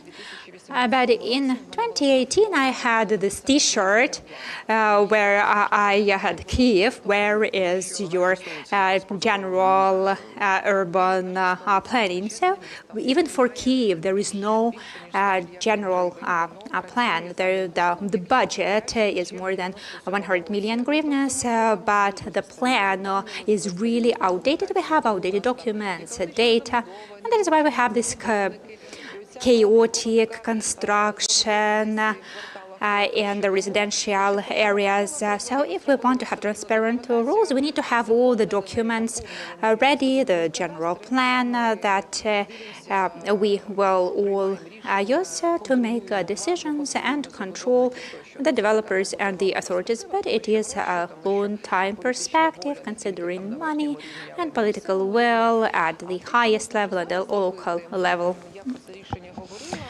And what we can do now, we have the state inspection for architecture and urban planning.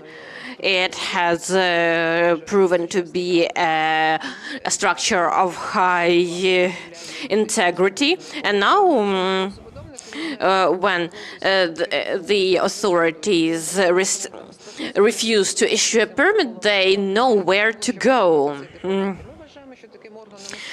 And we believe that such an appeal agency, the arbitrator, can be the state architecture and urban planning inspectorate, which they can look, okay, there is documentation that works, these local authorities are wrong, please provide this document. Or, no, the developer cannot build something in this area. The local authorities are doing things well. You will not have an opportunity to build what you want, but this mechanism should work. There was this initiative in the Ministry of Recovery, and there was even the relevant a resolution that was registered. Local authorities were against it, of course, but I think if we want to have transparent rules and procedures, we are going to do things that are not necessarily helpful for local authorities. Thank you very much. We have a lot of questions. Please stay with us. We are going to have 2 more panels. We are talking today about the importance of cooperation between businesses and the government, private entrepreneurs, foreign investors to start recovery even during the war. Think about the future, because plans that we are creating today will help those that are currently hesitating whether to invest in our country. We build Ukraine. Thank you for staying with us. Please stay with us. Please write your questions in the comments. Please follow our page. Your voices will definitely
second and the third panel. We have a few of them. I would like to invite Manuela Gateo, Director of Zaha Hadid Architects. We have the honor to be speaking with a representative of such a large, globally known architectural company. Manuela, are you with us and can you hear us? Вітаємо вас. Мануела, я знаю, Yes, we can hear you. I know that you have a presentation, but of course we are curious about what can be interesting for such a powerful architecture bureau in Ukraine. What projects, what opportunities, what should we do so that you would start working in this country with your imagination and your professionalism? Over to you. Thank you. Thanks a lot, and thank you for inviting me. In particular, thank you to Alexander Kubrakov for inviting us. I'm going to present a few projects within Ukraine, just with the focus which barriers or which challenges are there in order to implement infrastructure projects. First, just very quickly, a couple of words about us.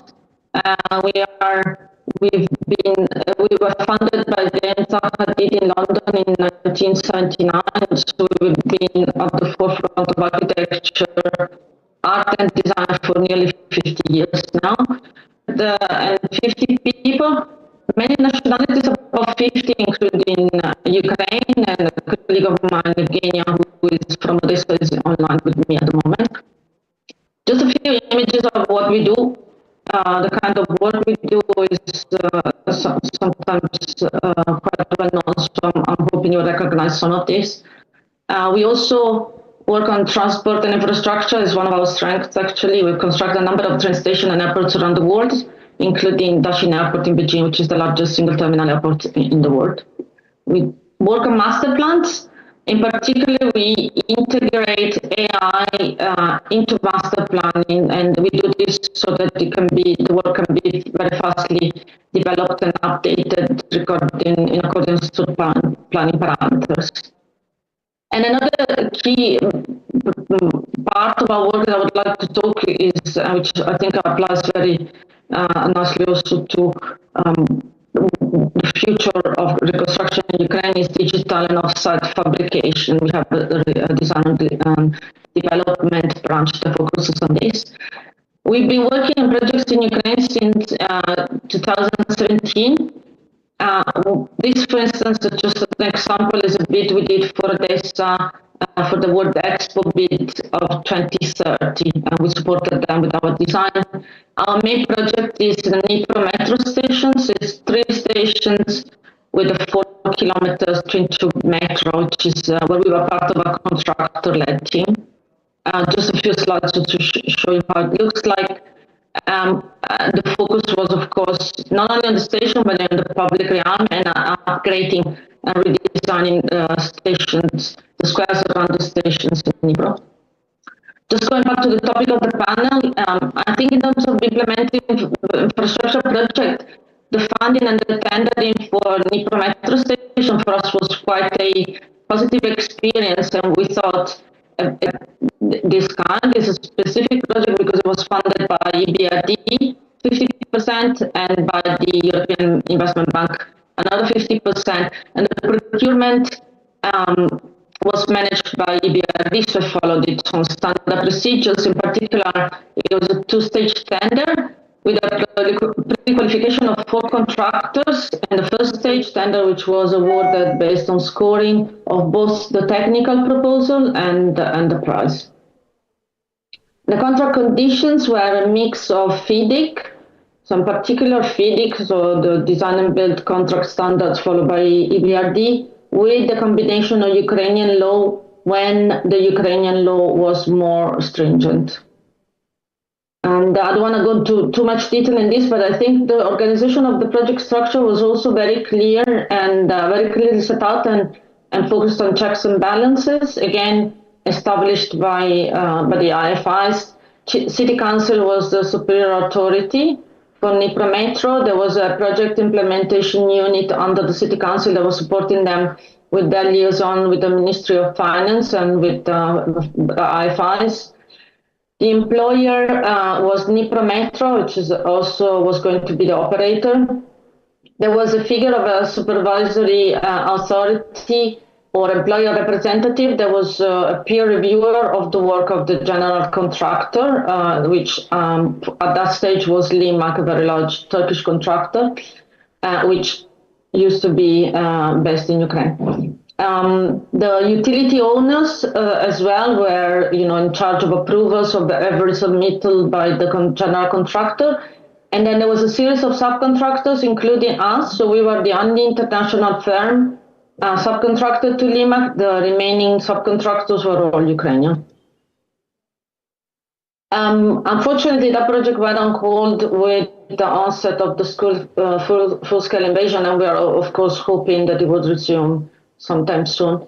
We were then in 2022, we were invited by the Ministry of Communities, Territories and Infrastructure, which was led by Alexander Kubrakov, to make a proposal for the restoration of Patton Bridge in Kyiv. We did a pro bono study for this together with Shimanovsky Institute of Kyiv, which is the regional designer of the bridge, and ProMobility, which is a Kyiv-based traffic engineer. And we developed a cost and benefit feasibility study based on 5 scenarios, which were all pinned on the idea of reducing traffic on the Patton Bridge, which is in not a great state at the moment, utilizing it for pedestrian and public transport, and doubling it with a new parallel bridge. Now, I don't want to discuss the project in detail, but I think what I would like to talk about are the challenges maybe that we encountered when submitting the tender return then for the preliminary design of the bridge. So we did a small study, and the second part of the project would have been a tender where we were bidding to develop a first engineering and architecture stage. The tender was going to be paid by the state, and therefore it was issued by a Prosoro, and this normally tenders presented by a Prosoro present a few challenges for the international architectural and engineering firms. One is that the tender for the design services is calculated by the valuation expertise, and therefore, as per Ukrainian law, is based on Ukrainian tariffs. And sometimes this represents a challenge because international consultants based elsewhere, be it US or Europe or the UK, like we are, normally have quite high costs that they need to cover. So it becomes a challenge to apply for those tenders. And as per Ukrainian law, again, the tender conditions are focused on what is normally required from a local general planner, and that doesn't always match what an international firm can do.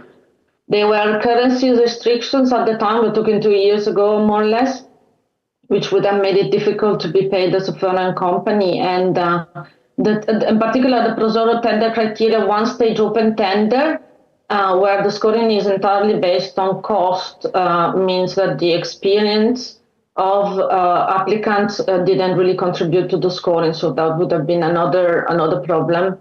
And of course, there are issues of insurance, professional insurance, war insurance, and the likes.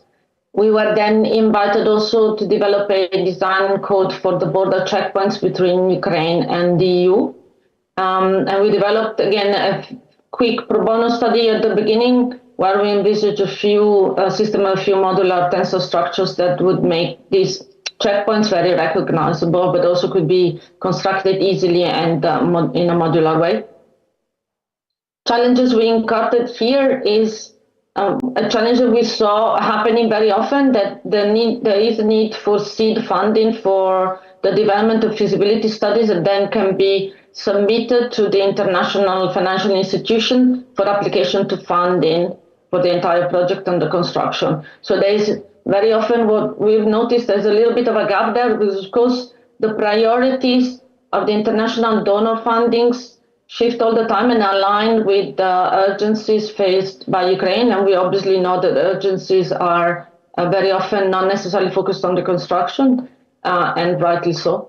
And therefore, there's sometimes, for what we notice, this is our personal experience, there's a little bit of a gap of funding to develop projects in such a way that this application for funding from the international IFIs can be put in. At the time when we developed this 2 years ago, USAID, unfortunately, we know what happens with USAID, but at the time they were the main international development agency that had, or the international development agency that had the largest funding availability for these feasibility studies. And therefore, finally, this project was developed by an American company because the USAID funding was tied.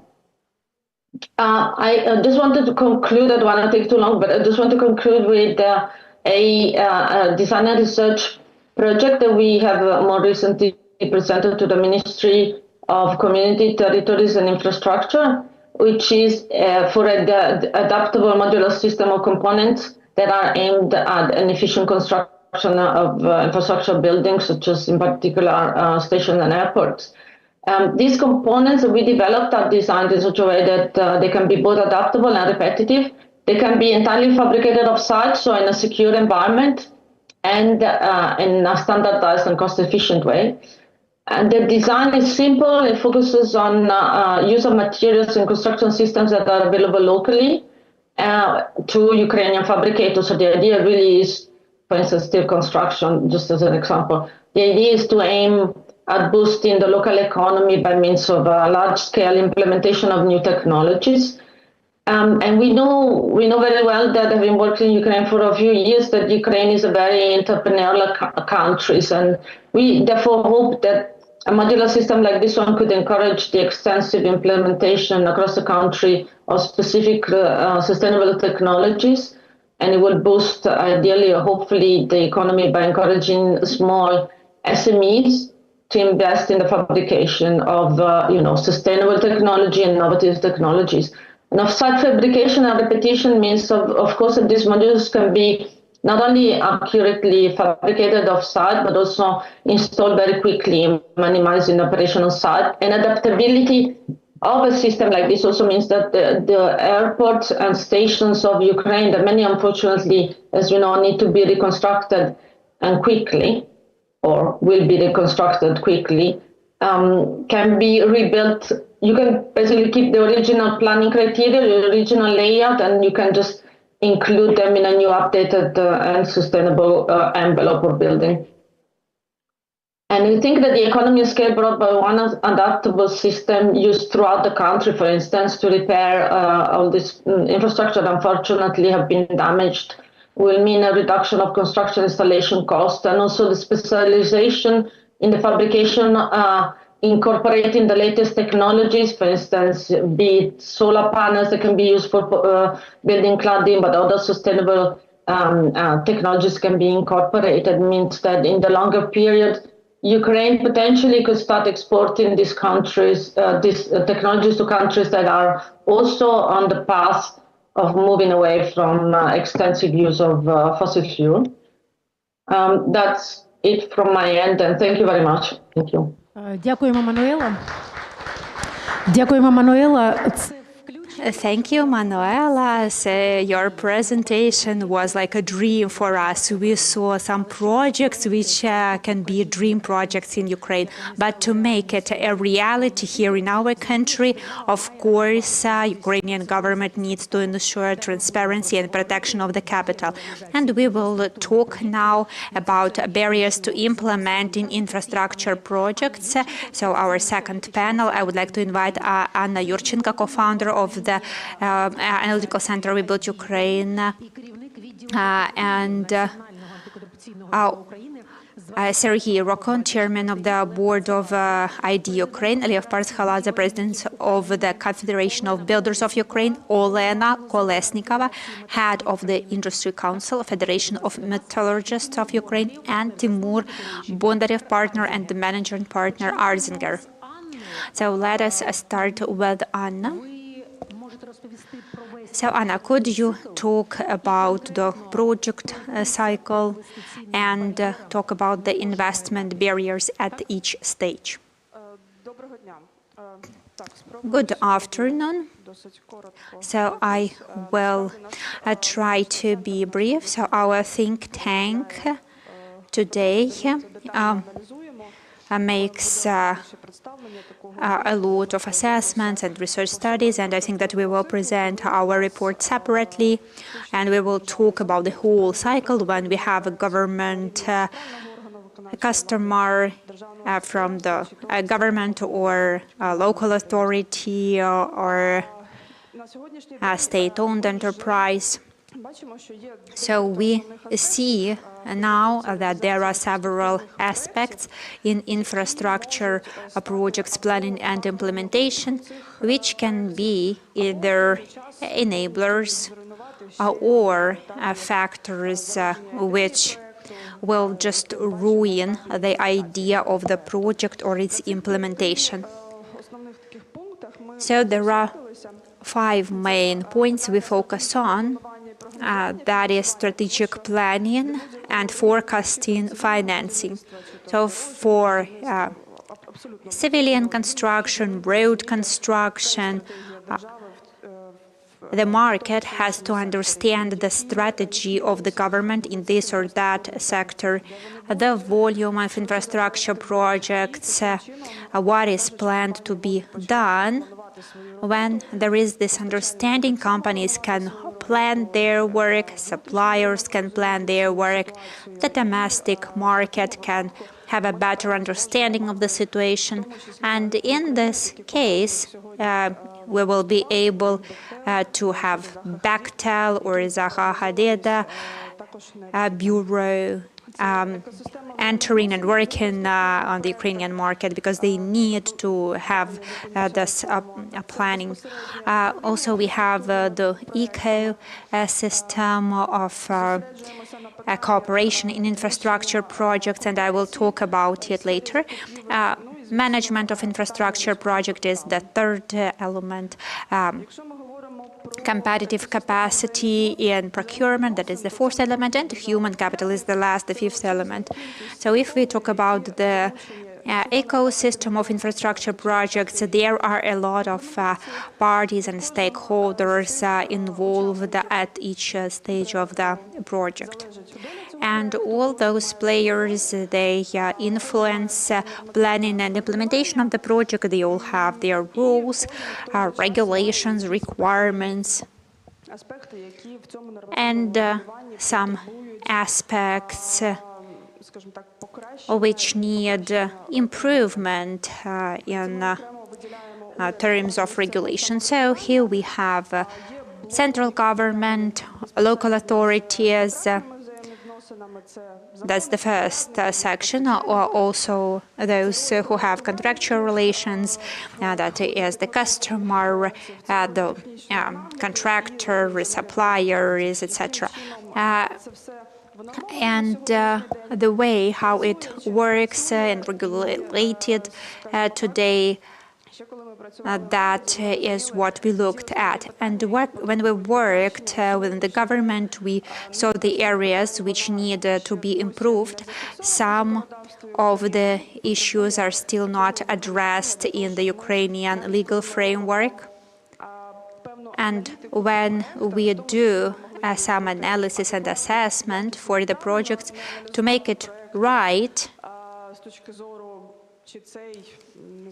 not to just, for example, analyze some minor things as the cost of very specific items, but more high-level analysis that is important. And it is important to have transparency, because transparency would enable efficiency of infrastructure projects, so that there would be no complaints or questions from law enforcement bodies or other players with control or monitoring functions, in particular public monitoring functions.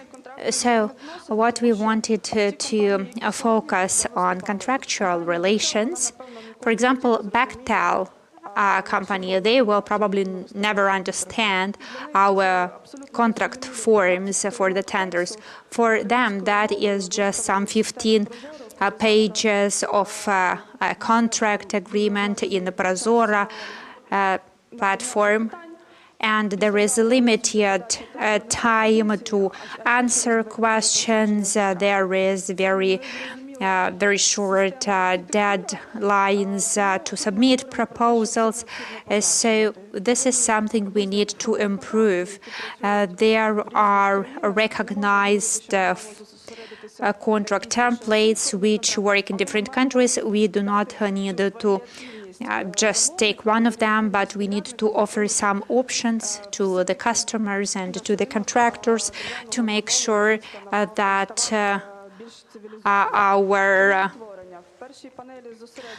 that our police can use. So we have a big problem of pricing in construction industry as well as in other industries. So it was necessary to change pricing approaches, for example, in road construction. And we see that there were some changes, but sometimes we go back to previous approaches. And our foreign partners say that sometimes they do not understand what is needed from them, like why, for example, salaries need to be hidden in a line called in some different way. They want documents to be clear, transparent. They want to be honest in their work. So I think that some other speakers will talk more about it. Also, we need to look at design standards, construction standards, quality management, and here we talk about the roles of different counterparts in the process.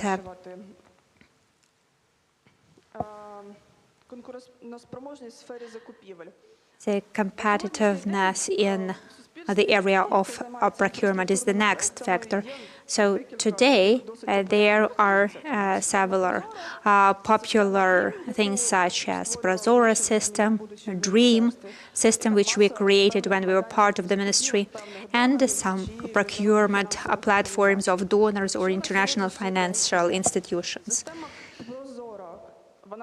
So the Prozora system still needs to be developed and modernized to be the platform where companies could come and see all the necessary documents there. Because the case that I often quote is when one of the departments about 2 years ago, they submitted some documents to the World Bank to confirm that the Prozora system is very sophisticated, that it is available in English, and the tender was called a procurement of Drabina, so it was not even translated into English, so it was hard for the World Bank, of course, to see that Prozora system is fully functional and that the information was available in English. The same goes for the Dream system.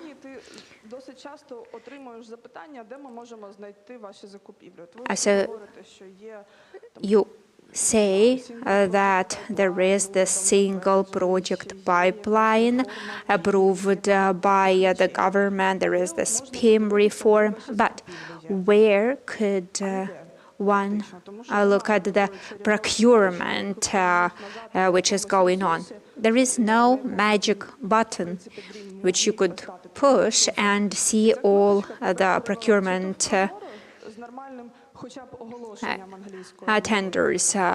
Well, Dream could be such a platform, or Prozora could be such a platform, or we could talk about the World Bank or EBRD platforms, so that the company could check all the documents and decide if they want to participate in the tender.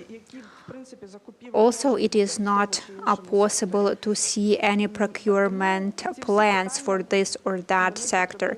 So all those issues, they need to be analyzed and addressed, and all those aspects, they can be enablers and success factors leading to success of the construction industry, and it is all about the economy. And my colleague would later talk about the human resources or human capital. So we have a long way to go, and we understand what we need to focus on. So we need to go step by step, implement reforms, open our markets to be more effective, so that infrastructure projects in Ukraine would be attractive for the domestic market and for foreign companies as well. Thank you. So you have built the bridge to what Timur is going to talk about. So Timur, why we do not have big international investments in Ukraine? We say that we expect them in future, but why we do not have them today?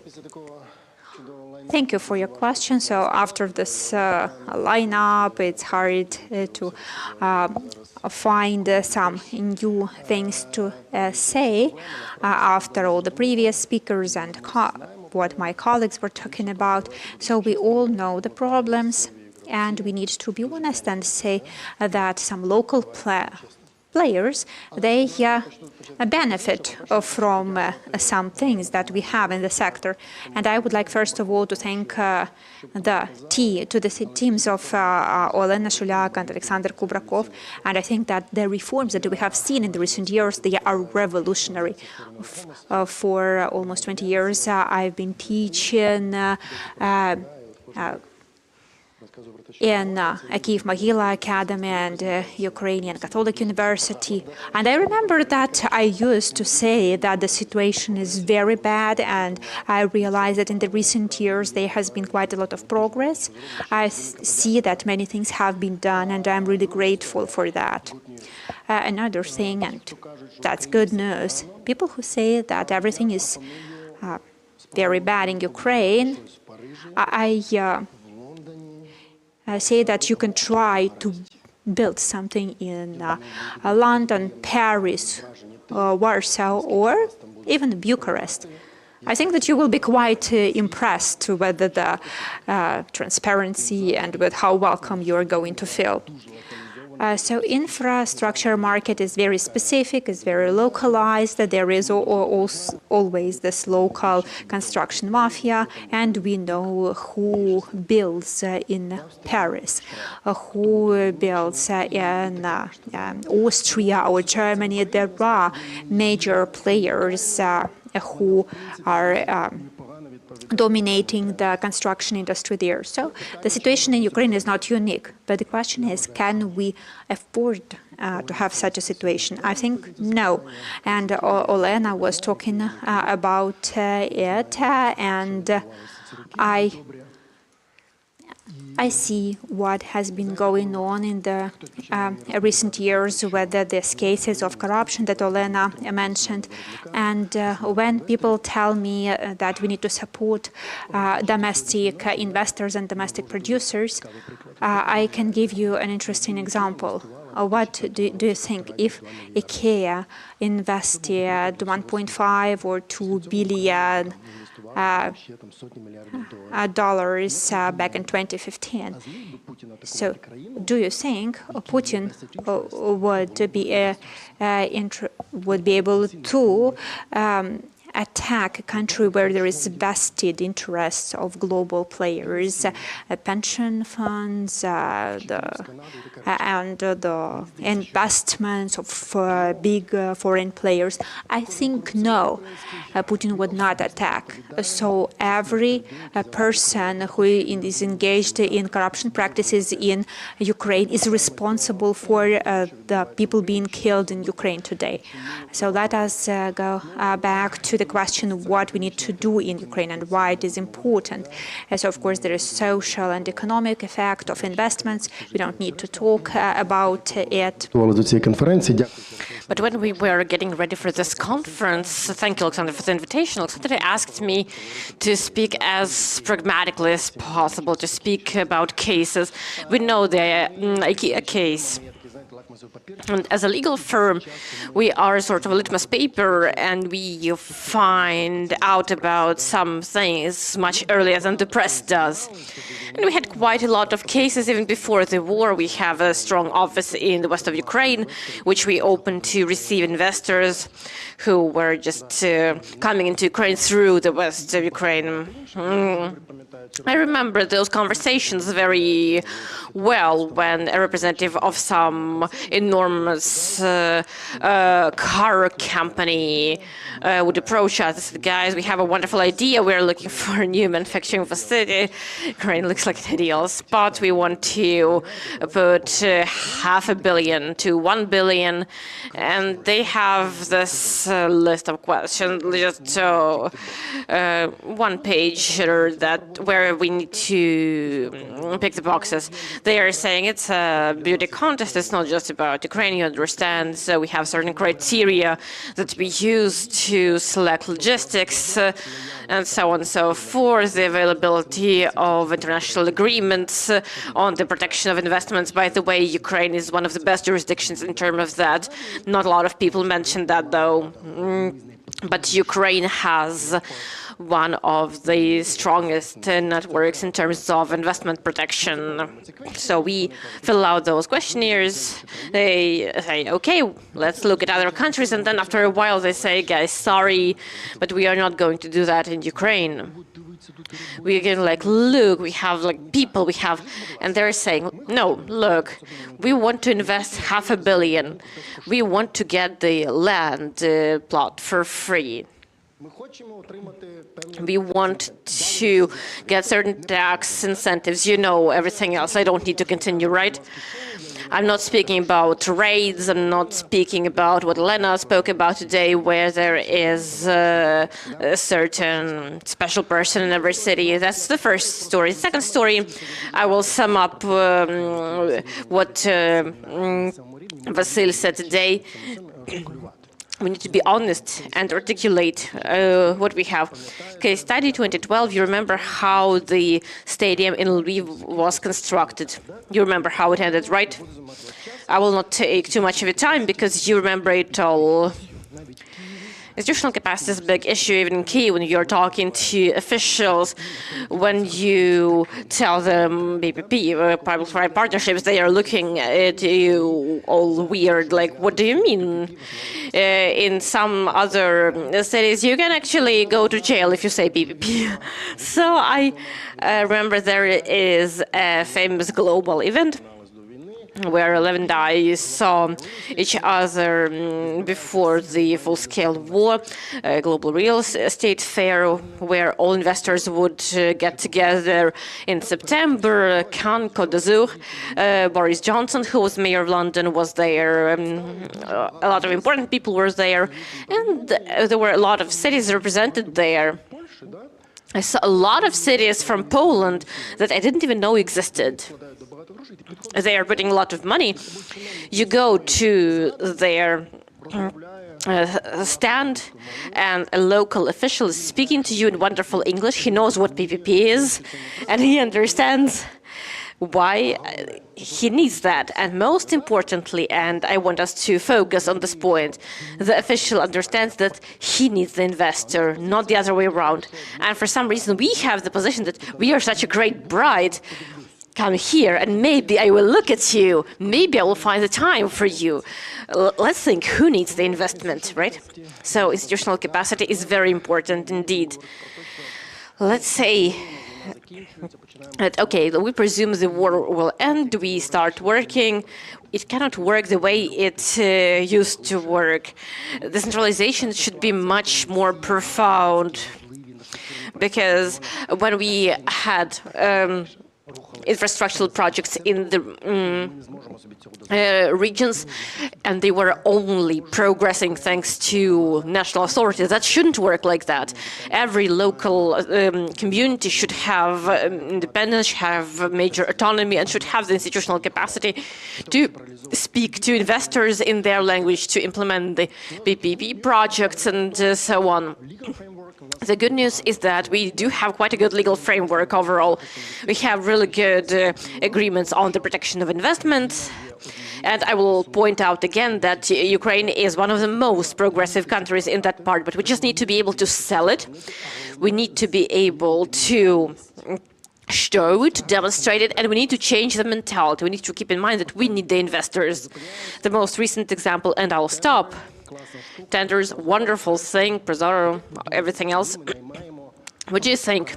When we are looking for a global contractor, why are we hiring them? It can be a long discussion, but the bottom line is very simple. Expertise, reputation, and financing. So, with all due respect, however wonderful our local developer is, nobody will give them the amounts of money that are okay. The global contractor knows that their reputation works for them, and they can say, guys, I will do that. I have a whole club of banks that will lend you money in my name. So overall, the bottom line is thanks again. Some wonderful reform has taken place, but we cannot wait. We need to be moving much faster, and everything will be fine. And just one last statement, I apologize. Everything starts with the land. We spoke about land a lot. Just one small example. Everyone knows that a subsidiary of a foreign investor cannot own land in Ukraine.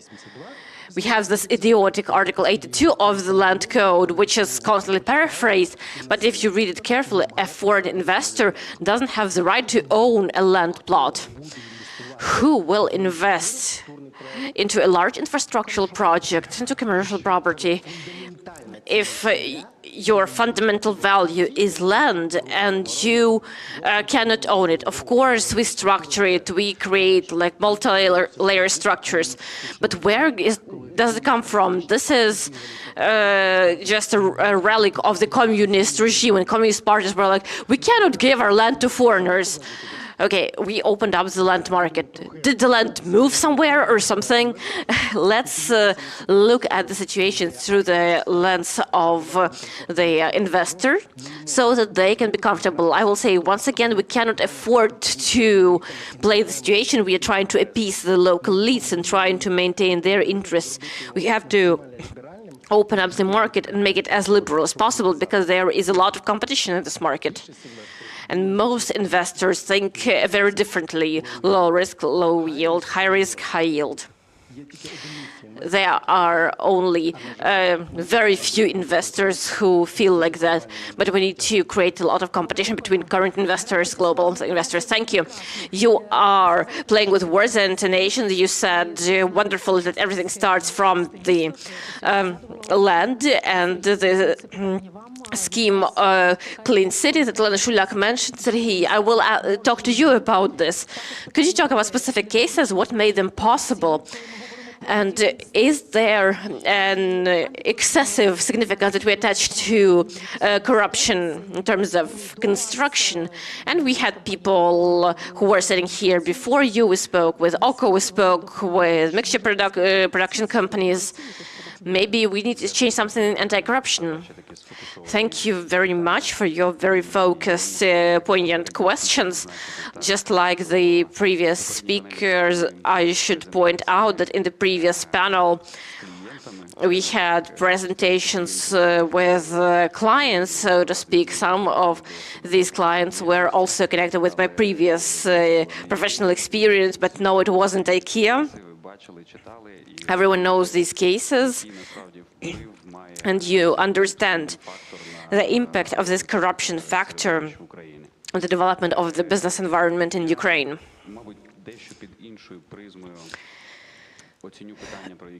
I guess I will look at this question through a different lens, thanks to the team of We Build Ukraine. Thank you for the opportunity to speak here. But for the past 9 years, before 2024, I worked in the National Anti-Corruption Bureau, where I headed one of the detective departments and investigated crimes connected with infrastructural projects in road construction, management, in recovery. That was one of my focal areas. We would look at cases of Slavomir Novak, of a number of various officials in the road service, and so on and so forth. As of today, I had the ID Ukraine Center. ID, that's Integrity and Development. It's a united team of former employees of National Anti-Corruption Bureau and also former prosecutors of Special Anti-Corruption Prosecutor's Office, also representatives of the National Agency on Corruption Prevention, who are lawyers, who are experts in their respective sectors. And through the lens of a more creative engendering process, we are trying to create products that can improve the lives of businesses and the government in areas where they intersect. Speaking about infrastructure, it's always a complicated issue because it is tied to large funding and relations between the government and businesses. And the fact that the previous speaker pointed out the story about PPP is also something that we hear regularly. We understand that it is not entirely implemented in today's architecture in Ukraine. We have quite an old rudimentary law which needs to correlate much more with the real trends, with objective reality, with real demand for cooperation between businesses and the government. And unfortunately, there is quite a major shortage of successful cases of such cooperation and its consequences. At the same time, speaking about the role of anti-corruption environments in infrastructural projects, I would like to divide this into two sections, so to speak. Everyone here is more or less aware what the anti-corruption infrastructure consists of. We have the National Agency on Corruption Prevention, we have the NABU, we have the SAPA, we have the HACC. I will combine them all into one category. And since the NACP is an institution that, in addition to what everyone knows, like the headache that is created by and for public officials in connection with asset declarations, this is also an institution that forms the national anti-corruption policy, and there is a number of tools here that they regularly implement. I am going to share a bit more about them now. The National Anti-Corruption Bureau, the Specialized Anti-Corruption Prosecutor's Office, and the High Anti-Corruption Court are institutions that work mostly with consequences of objective violations in their respective areas of jurisdiction by carrying out pre-trial investigation and bringing the perpetrators to justice. They even out this balance and achieve the social agreement that exists in Ukraine. Speaking about NACP, I would like to point out that their key role is prevention and policy formation. Thus, having the chance to work with them at various levels, I would suggest that our audience look at the issue of PPP apart from the practical component and the standards that should apply as a somewhat philosophical component of interaction to build this real dialogue between the government, the state, and the society, civil society, or the business, depending on the specific situation.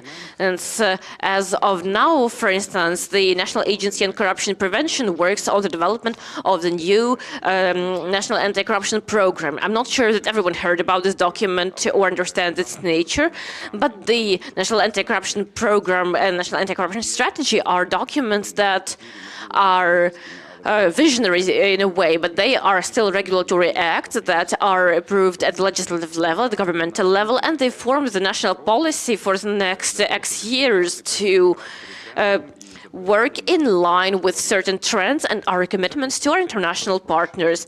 So if we put it simply, this structure looks as follows. We have certain commitments to our European partners. We have Ukraine facility, we have the OECD standards, the World Bank standards, and a whole number of various international organizations that share, sincerely share their experience with us as a country to help Ukraine work more adequately in institutional terms. And then the National Agency on Corruption Prevention looks at every sector that it involves. It looks at some specific things to implement them into the National Anti-Corruption Program. That is one of their sources of information. Another source of information is what creates the corruption risks. Corruption risks have two sources of their origin and nature. Regulatory, which is when we analyze a regulatory act and we can conclude that it has certain risks in terms of corruption and it can play into the hands of specific groups. And the other source is practice. That is where the existing regulatory acts are implemented, and they entail negative consequences, some of which we could see on our screens today. And it seems to me that it's important that business should also engage in these processes at this very stage, since the next X number of years, when the anti-corruption strategy and the state anti-corruption program are approved, if they include provisions that are not entirely reasonable in terms of business organization, it may lead to issues and may force us to fight against the consequences, since the government and all its institutions will have to move in the direction that the National Anti-Corruption Strategy and Program prescribe. Speaking about National Agency on Corruption Prevention, I believe that ideally it should be an adequate, smart partner for the business, and it is the support point where all economic entities should be able to seek support and demonstrate their positive example to other market participants. Speaking about activities that are connected with criminal violations, like organizing pre-trial investigation, what is included in the perspective of the National Anti-Corruption Bureau and Specialized Anti-Corruption Prosecutor's Office, I would separate issues connected with infrastructure into two key categories. The first one is bribery, the second one is economic crimes. Economic crimes can include also tax evasion, money laundering, embezzlement, misappropriation, and so on.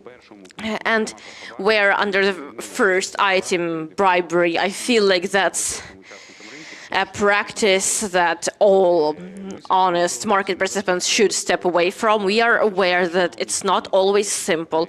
There are sometimes unscrupulous public officials that just create these conditions that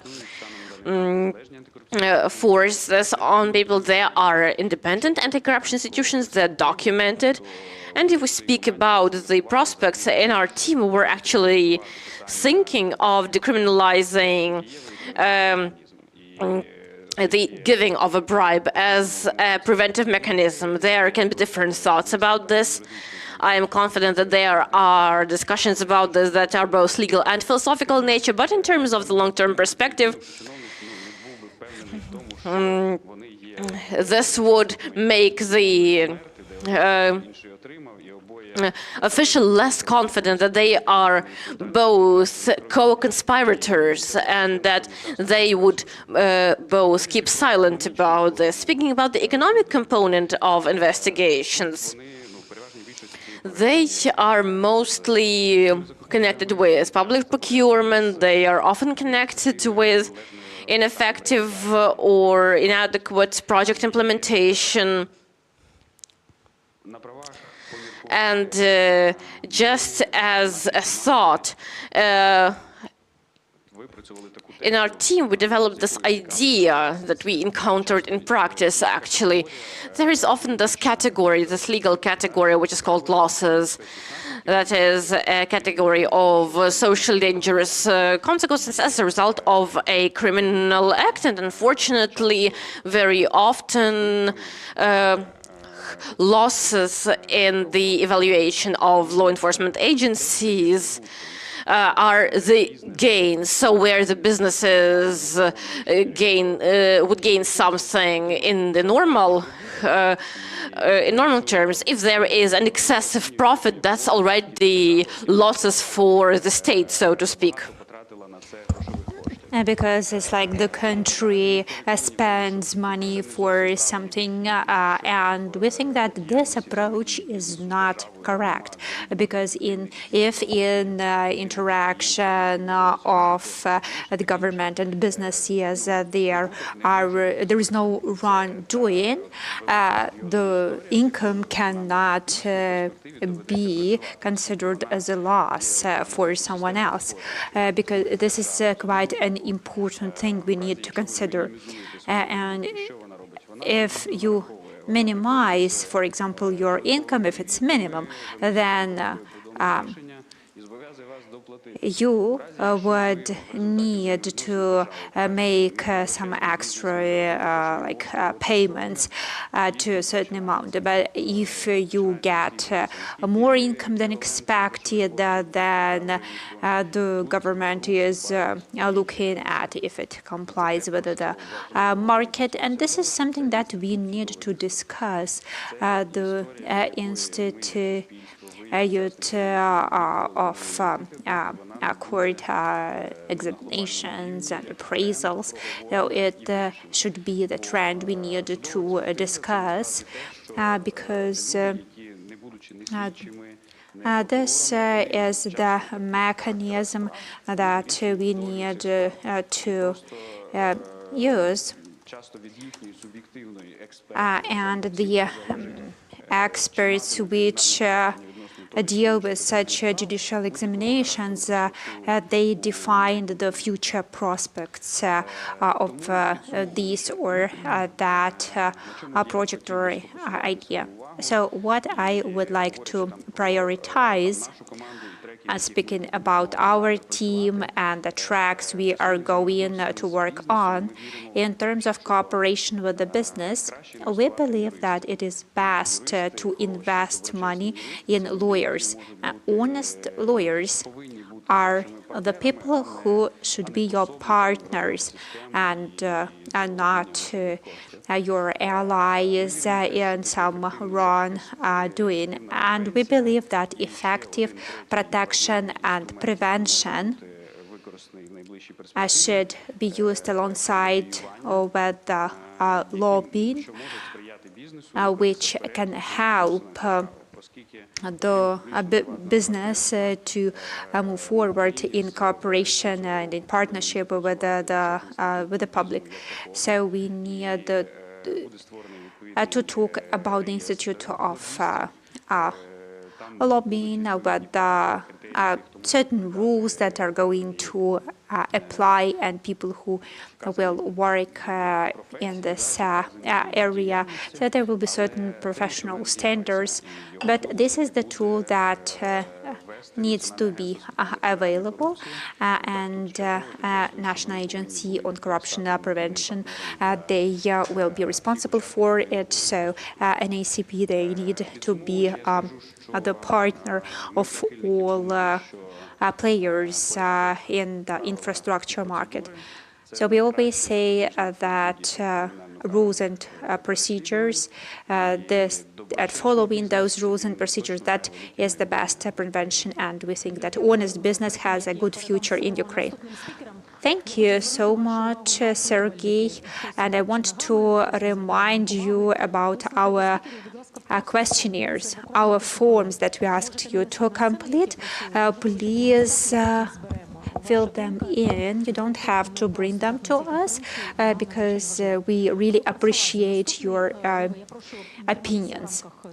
So our next speaker is Lev Partshaladze, President of the Confederation of Builders of Ukraine. So my question to you is if construction industry can move forward and grow fast. So you work on standard designs. This is something that you promote, but it is important for us not to be the same, but still standard designs are quite important, right?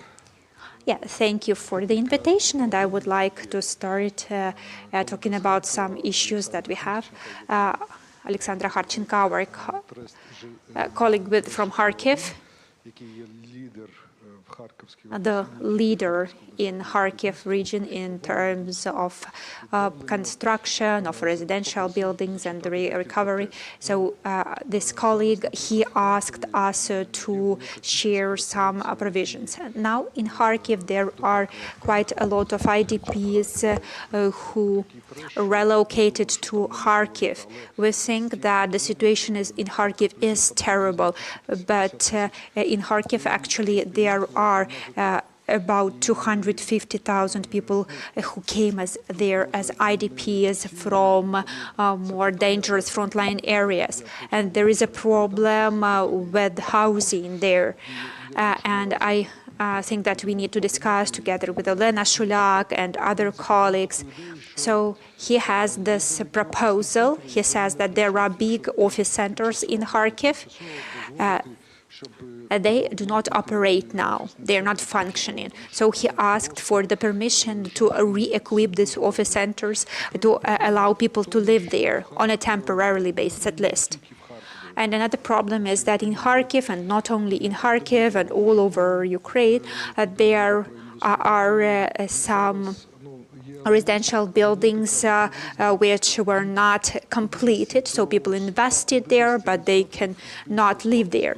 And now the cost of construction grew a lot, from 150 to 200% often.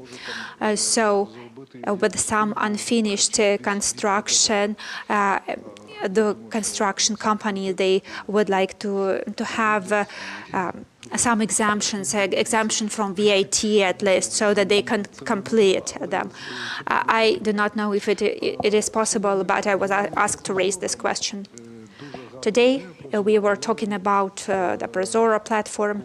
The idea of Prozora is very good, but in terms of recovery and reconstruction, there are some gaps in Prozora because there are some objects which are in Prozora. If there are new objects, that works quite well. But if we are talking about the existing objects which need to be rebuilt and recovered, and Prozora does not work well in these situations. So that is the issue that has to be reviewed, discussed, and organized in a different way, probably. And also talking about Prozora, I'm not sure if this is an issue of Prozora, but when there are tenders, there is a big problem of salary. In the investors' bidding proposal, the salaries are set at the level of 12 or 13,000 hryvnias. So the winning bidder, they have to later talk to law enforcement bodies and some local players So if the salary has to be stated as 12,000 hryvnias, but in fact they need to pay people at least 40,000 hryvnias and they know it, they have to put higher prices on the building materials and then give people money in the envelopes. So there are then bribes involved, like because there are questions from police, from prosecutor's office, etc. So that is a big problem. And there was a proposal from our Confederation of Builders of Ukraine to make average salaries at a higher level, so that it would not be 12,000, so that it would be at least 40,000. And another problem that we see is that we have a mechanism of reimbursement for people who lost their housing, but there is no mechanisms for legal entities, for example, malls or office centers which are damaged or destroyed. So those are the statements that my colleagues asked to present, and we have a joint project with Pragmatica, and we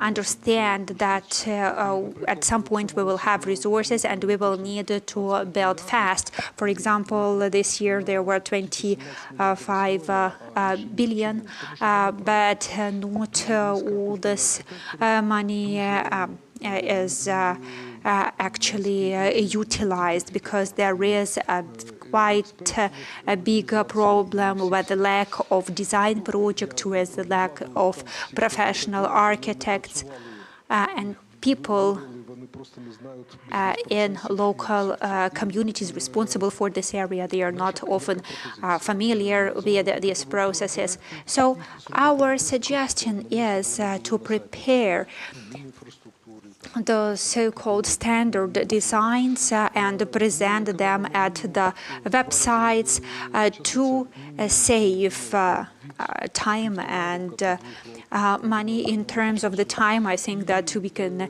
save at least like 2 years, and also we can make the we can reduce costs 2 times. And we had 4 standard designs for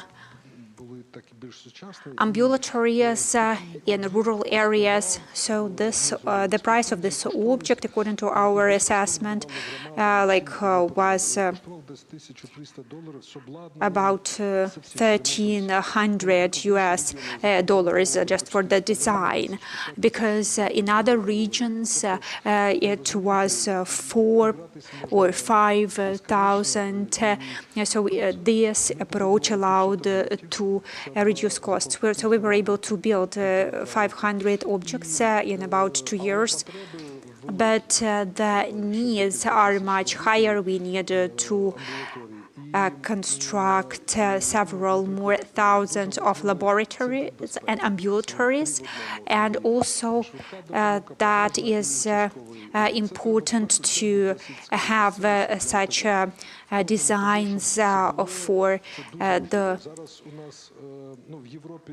security centers for the firefighters and all other emergency services, because in Europe the average time for the emergency services to come, it's 5 minutes. In some areas of Ukraine, it's 30 minutes, and it's really important to make it fast in the current conditions. Another example here is the centers of administrative services. So we prepared several standard designs of different sizes. So we have objects in Kherson, in Kyiv, and in other cities. So we wanted to make these administrative centers transparent and open, so that people would not feel that they need to come there and give some money in envelopes to public officials. So It is also important to use some digital solutions so that people would not be dealing with other people, and it helps to prevent corruption. So these administrative centers, they worked quite well, and it is important also to have this visual a feeling of reform so that people would feel differently about these centers. So this is something that we learned from our Georgian partners. And the next example is police department. You know how they used to be in Ukraine, this old-fashioned facilities with people with guns meeting you at the entrance. And in Georgia, we saw that it works in a different way. The police departments, they look friendly, and people feel that police officers are there to provide services to population and to support them. So all those things need to be taken into account, because there was this reform of police in Ukraine, and we need to also use such standard designs. We can have several options, not just one option, but several to choose from. And also district hospitals. We work with our partners now with the partners from Finland, because they are leaders in this sector, and we prepare with them standard designs for local district hospitals to have modern hospitals. Also, we the same standard designs, they will be available for local councils and administrations, courts, so that people do not come to the court and would see long lines of people waiting in the corridors. This is just lack of respect to people, both who come there and those who work there. Also schools. Here you can see a standard design for school. And here I mean nurseries, children's homes, schools. We can prepare 20 to 30 standard designs for schools. For example, there is no recuperation in the Soviet schools, and the emergency exits, they are often closed, not available. And in Kyiv, there was an emergency situation once, and I was first deputy of the regional council. We went there to examine what was there, and there were emergency exits, but they were all closed. So what could happen if there was a fire or another emergency? So it is important for the doors of emergency exits to open from the inside. So this is something that we need to do, prepare such standard designs in line with the modern requirements. So we have the so-called architecture navigator, and this will be a catalog of standard designs, so that all communities could go there and take this standard designs. It will be free of charge they can be used. Of course, there are some things which need to be considered, such as the land on which the object is to be built and the environment, but still it will be a very effective solution. Thank you. Thank you, Mr. Partshaladze. Of course, we do not need only engage in architecture. Bureaus, standard projects can work quite well. So now I wanted to talk to Olena, and I wanted to ask how we can encourage young people to work in the construction industry. So you worked on the education reform. Could you comment on that? Thank you. To be honest, I was getting ready for a panel on investment, so I have to say at least a few words about this. We spoke about IKEA today, and I remember the story from a very different side. I guess I know about 7 ministers of economy that started their tenure by saying, I will bring IKEA here. We were asking the questions, they were like, I will bring IKEA to Ukraine, we will just live well. But the day we heard the story of IKEA, my personal experience is with Hewlett-Packard, who said, we have a tender, we are choosing between 3 countries. Nothing suggests that we should move here because we will employ students of the 2nd year, but there was the issue of land. You are not even offering. We cannot even offer Ukraine to our global office because you aren't offering anything. And such cases, when we speak about investment, are thousands if we only survey those people who are currently in the room. And this is a very strange situation because when we go to the Polish or Germans, the first thing they say, they go like, what do we need to do? Like, not what we want, but what is needed. And then during a discussion, they can say what they also want. But that's at the stage of negotiations when you are nearly completed with your negotiation process. If I speak about my mining and metalworking industry, I will say that maybe if we had more investors in Ukraine, it would reduce our military risks. But I have been working on this in the last 15 years. And our policy is that we will bring a lot of investors from abroad. But we completely ignore domestic investors. Once we looked at figures of income from foreign investors and domestic investors, I sent such a file to one of the ministers of economics. This is a figure that we received from a foreign investor. This is one from the Ukrainian investor. Maybe we should support the domestic investors somehow. You know how much the mining and metalworking industry lost in 2014 due to the first invasion. Did it stop the Ukrainian investors from investing to their own enterprise, understanding the situation in Mariupol? No, they kept investing. They put billions into this. We lost Mariupol.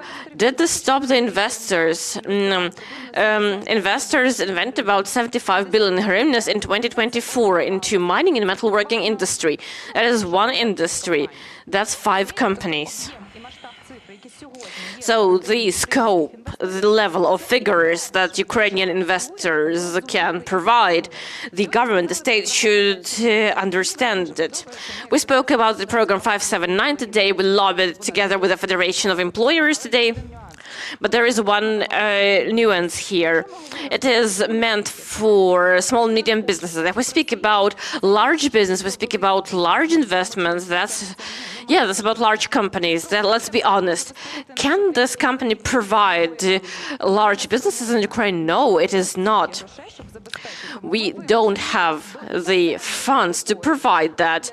We need to go to international lenders, and for that we need support of the government and all authorities so that they can assess our risk factor, because if we are considered high risk, the interest on the loan is very high. Our companies don't have that, unlike their European counterparts. How can we compete when they do have access to cheaper money and we don't? Now about the things that we talked about today, Lev, I want to thank you. Why? Because when we were talking to you, classifiers and so on, and what people did you need, they immediately agreed. We had wonderful collaboration. I don't see Olena, but I am thankful to MPs who voted for draft law 9630, and the classifier of professions is about 70 years old. We have a cart operator, but we don't have a drone operator. But in order to employ a person, we have to write down the official profession from the classifier. The tariff is about budget employees. And you are talking to them about PvP. That's very funny. Because that's just a very different conversation. I have been talking about this to all designated committees of the Parliament, the Ministry of Finance, and I said, let's remove education from the public-private partnerships law. Businesses are trying to invest into education so that we can have at least nice spaces. People are saying, no, young people will come here. And they said, no, young people will not go there, because when young people look at your hallway, they will just get depressed immediately. Can you make it look sexy for the kids, because they are old visual? They say, no, we can't. Why? There's a standard. I said, do you have the standard of the color of the floor? I tell them, do you want me to cancel it? I say, yes. So this is about the mentality of decision-making local authorities. It's funny, but also not really. It's not funny to me, working on this for 15 years. I get a call from one region, they have a problem that the standards say that there cannot be this type of production. And they are like, what do you mean it cannot exist? And there is a whole detective story. We cannot sort of relocate an enormous company. We can't relocate it. Turns out there is one grandpa who is 80 years old. And we ask him, why did you do this? And he's like, oh, I didn't know. And when they are looking at this, when we are looking how the government treats its own domestic investors, they understand this. So first of all, we need to make things predictable. For businesses to invest, they need to have an idea what is happening. Now, as for people, for the past few years, we decided to research the labor market in every way possible, because we didn't have enough analysis before. And every ministry shares what they say. Guess what the Ministry of Education said in the engineering and design? The Ministry of Education said to the National Security and Defense Council that engineering is not in demand. And my colleague who is there, he was like, I don't even know where they took this data. We started studying the market. We surveyed about 55,000 companies with the employment centers. Now, how many people they need? 120 to 150,000 people. So there is a deficit. But when some experts come in and say, we need to bring 69 million people in. Who? Why? What qualification they have? Nobody came to the Federation of Builders and asked, what experts do you need? How many? Our association also didn't get asked, but no, we need to bring in 69 million people. How did you count it? I asked. Did you count how many people relocated and just added the same number of people? They were like, we trained 50,000 graduates of vocational schools. And I said, okay, I need 2,000 people for Kyiv alone. And they said, in a year. I said, no, I need them yesterday because we need them urgently. But nobody is speaking about this. And going back to investment, what does the investor want to see? He wants to understand whether he will have people who will be able to provide and maintain the work of a specific enterprise. welders, okay, the cost price 67,000 per year, and it costs 30,000 to train cooks. Okay, everyone's going to be cooks. In Cherkasy Oblast, we have mechanics and agriculture, but nobody is training workers for us. They are training cooks and hairdressers. We are asking why. They're saying, we were doing this our entire life. What's wrong with that?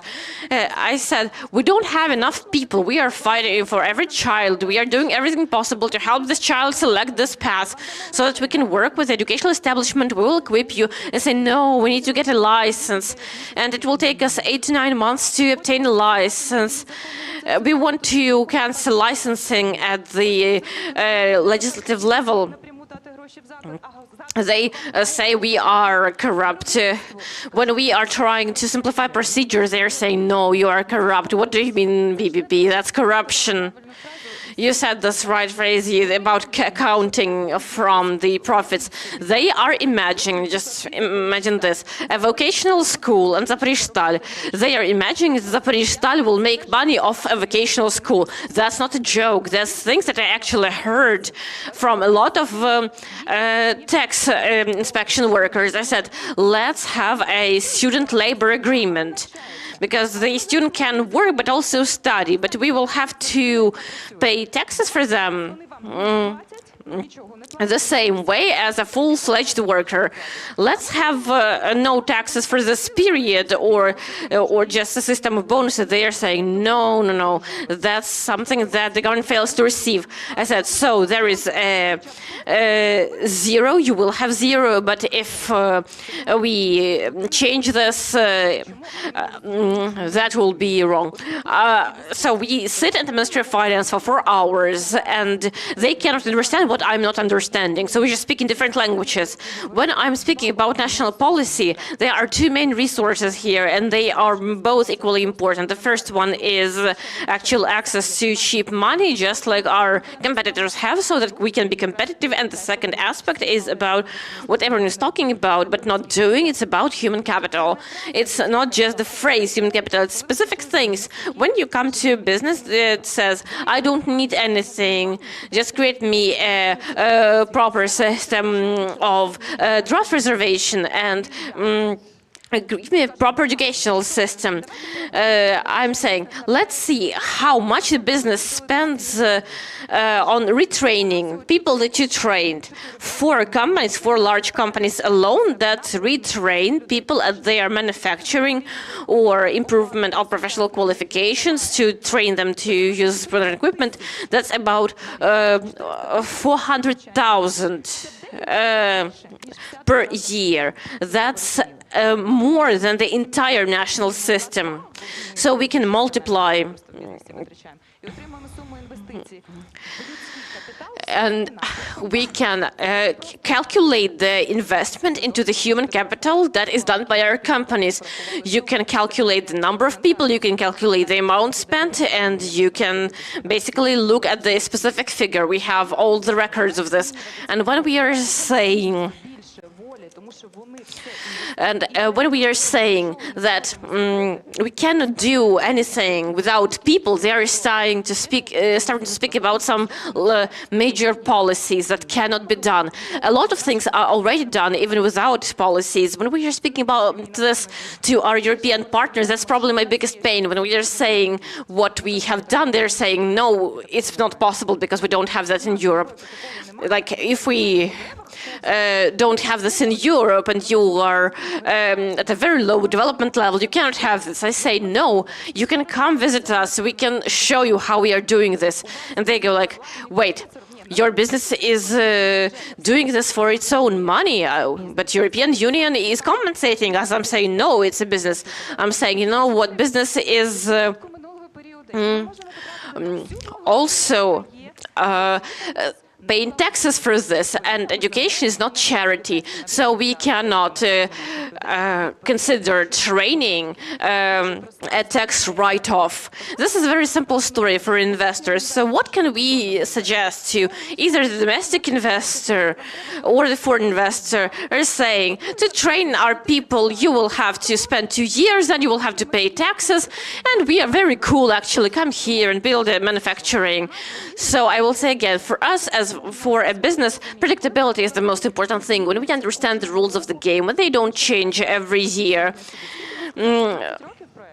Vasil said, what did he say? A project takes 15 years. Can we predict the tariff policy for 15 years in advance? If last year tariffs were raised by Ukrenergo, Ukrzaliznytsia, everyone was saying, no, that's the last time and things will be fine. We will do this and that for this money. And another year passes, they are saying, we are going to raise the tariffs again. We are saying, why? They said, we don't have enough money. We said, you are losing the volume because of this, because we cannot pay your tariffs. The government fails to receive the money after this because we are closing down enterprise. Tariffs are growing. There are not enough people and so on. Can we predict this? Is this predictable? Is this a problem for the business? Of course it is, especially for production businesses. When we speak about services, that's a very different story. We cannot compare that. But when we are speaking about the growth of the GDP, it's not about services. It's about productions, about constructions, about completely different things. And they are much more difficult.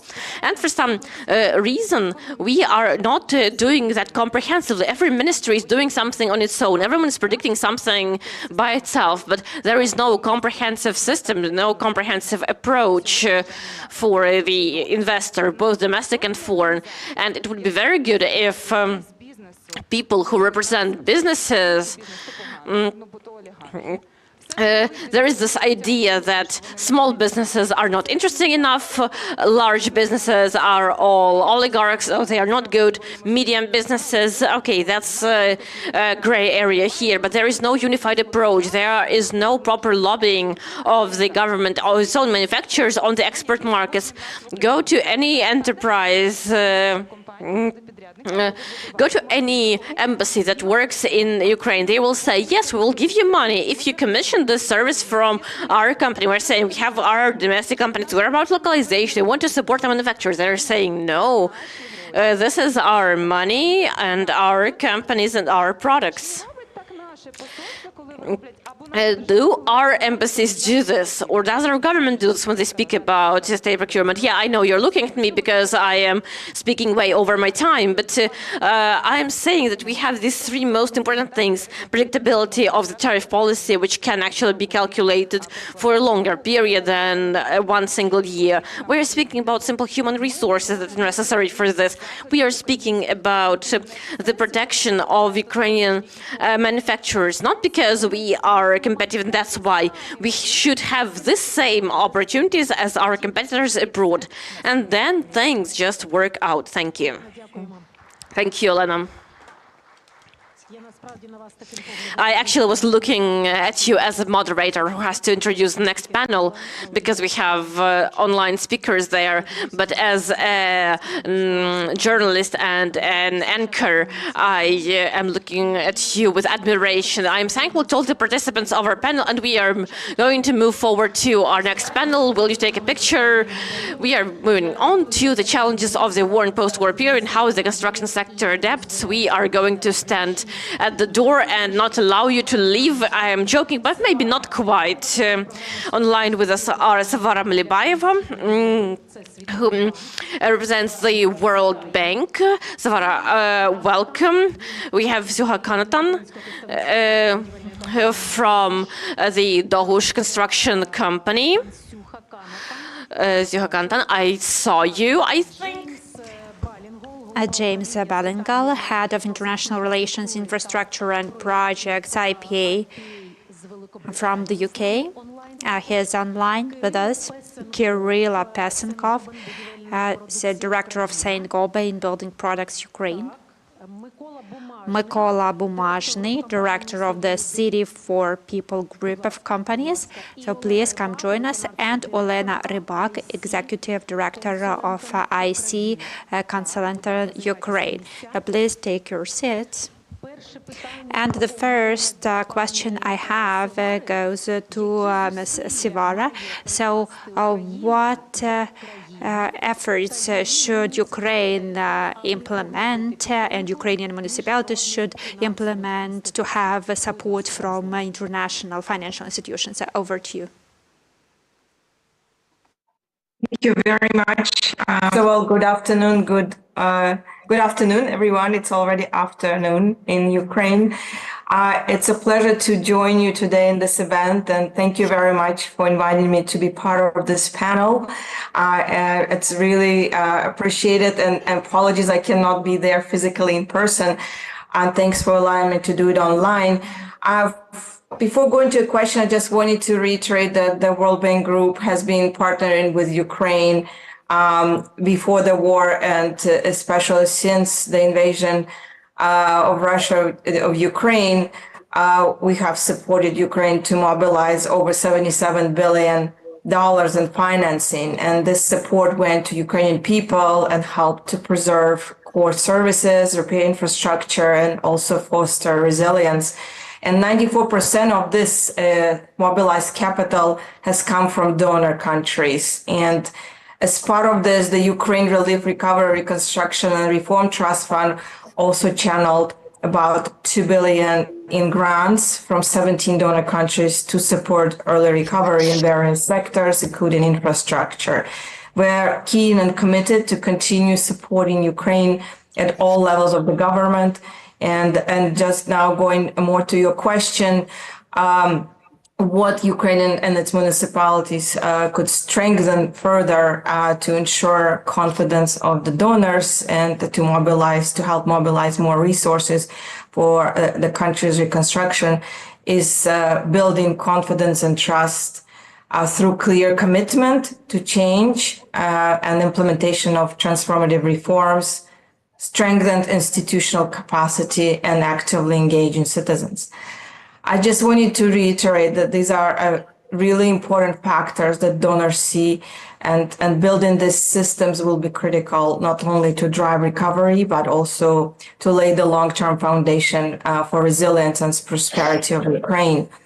And municipalities play a pivotal role for Ukraine's reconstruction, and their efforts need to be guided by transparency. And investors and donors, they want to see clear mechanisms for public financial reporting to ensure that the resources are used transparently and efficiently and in a responsible manner.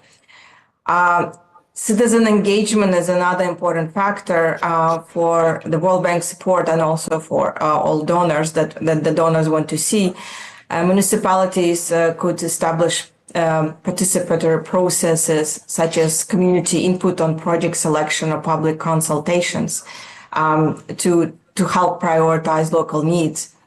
Empowering residents to be part of this recovery strategies is very important, whether it's restoring schools, rebuilding energy grids, or fostering local businesses. And municipalities could send an important signal showing their commitment to the inclusivity and engaging citizens in these processes.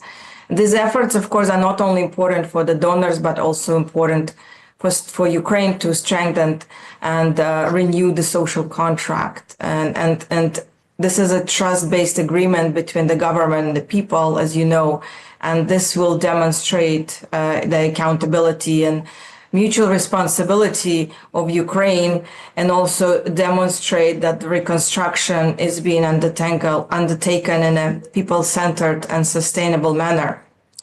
And as mentioned, reforms is going to be a backbone of Ukraine's transformation, and there are already major reforms undertaken by Ukraine even during the war, and this is really commendable. And these reforms are key to securing and to the continued donor support. Municipalities are critical enablers in the reform agenda, and they could focus more on advancing the pro-competition reforms so that there could be more private investments fostered, and also that ensure that this process is done in line with the EU integration requirements, and then also these reforms help to deepen the integration with the EU countries and the markets there. Modernizing local government systems is also very important that will to help to streamline processes and reduce the bureaucracies. Unfortunately, some of the government systems are full of red tape and they delay not just planning processes, but also implementation. And of course, strengthening the financial management at all levels will be important to ensure that the funds are used with a fiduciary integrity. I just wanted to note that Ukraine is already making huge progress in addressing some of these reforms. And a good example is the public investment management reform. It has introduced the standardized planning cycles, coordinating roles across different levels of the government, ministries, and municipalities. And also, it's integrating important tools like project preparation facility to accelerate the investment readiness of the recovery project.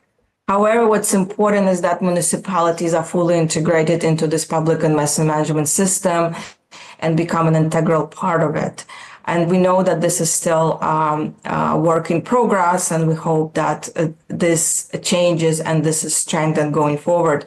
Another important reform I wanted to highlight is the fundamentals of housing law, which is currently in Rada. Adoption of this law will be utmost critical to ensure that housing sector is developed in a manner that's sustainable and that's in line with the EU and international standards. And this, I think, brings me also to the conversation on the importance of the construction industry. This housing law will set also requirements and standards that still will need to be adopted as subsequent bylaws and regulations to ensure that the construction of housing, both recovery and new housing, is done in a manner that's in line with international standards, is energy efficient, and also moves away from the old-fashioned practices. I was hearing the previous speaker that access to financing, of course, will be important, and putting in place proper regulatory frameworks will be important by the government also to ensure that banks are able to lend to the construction companies, whether it's in housing or other sectors. And this will also strengthen the opportunities for the local construction industry to participate in innovative contract setups that could be implemented in various sectors for construction. And that just one instance, this is the panel that's dedicated to construction industries. I just wanted to highlight what will be pivotal also for the construction industry, who will be very important for implementing the change on the ground and actually implementing the recovery construction projects going forward. Therefore, a robust and capable construction sector will be essential for Ukraine. And understandably, there are a lot of significant challenges that the industry faces. And these challenges could be addressed also through the reforms that I mentioned, but also municipalities and the governments could focus on several more key strategies. And that's, of course, investing in the workforce development. We understand that the construction industry now is strained with workforce and skilled labor, and Ukraine must train and invest in improving the skill of workers for modern construction methods. And municipalities could partner with vocational training programs, for example, or educational institutions to ensure that the labor readiness is there for large-scale projects. Adopting innovative building practices will also be important. Reconstruction presents an opportunity to integrate also modern and sustainable practices that are energy efficient, for example, energy efficient building techniques, and also use eco-friendly construction materials. And these are not only innovations that will help accelerate construction, but also will help align with the global and EU standards. And as I mentioned, the housing law will be fundamental in laying out these foundations for modern practices in the construction of housing, for example. Streamlining regulatory processes for the construction industry will be important through simplifying permitting and procurement processes to reduce delays in project execution. And this will affect also the absorption capacity of donor resources of Ukraine and implementation capacity on the ground to deliver the services to people as quickly as possible. And municipalities could play an important role in advocating these reforms to eliminate the red tape and foster efficient coordination among the stakeholders. Transparency in contracts will be very important, and it will be essential in building trust and ensuring accountability. And municipalities could implement clear systems for procurement and contract oversight in the bidding processes, and also putting in place monitoring measures for the project outcomes. And this is going to be a very important move to ensure also alignment with the World Bank policies. And as part of this, also citizen engagement will be important, not only in the planning processes, but also in monitoring and oversight of the construction projects. And this will also help enhance transparency and trust further and the social contract. And that brings me to the implementation capacities, which will be critical that municipalities could help address. Municipalities' role in implementing reconstruction recovery at local level will be the most important. And building implementation capacity could help ensure that the resources are absorbed quickly, efficiently, and effectively, both external resources and internal resources. And we hope that the new project preparation facility, which actually the World Bank is supporting to establish in the government, could help accelerate the investments, and that the municipalities could take full advantage of this tool and of these resources to ensure that the projects that they are going to implement are designed up to EU standards, are well prepared, and are delivered in a timely manner.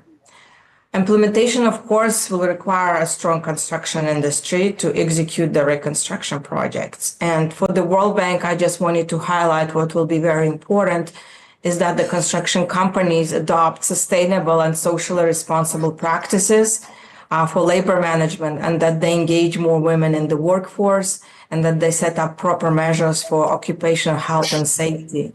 As for example, in road construction, road safety measures will be critical to ensure that the construction works are implemented in a sustainable and responsible manner.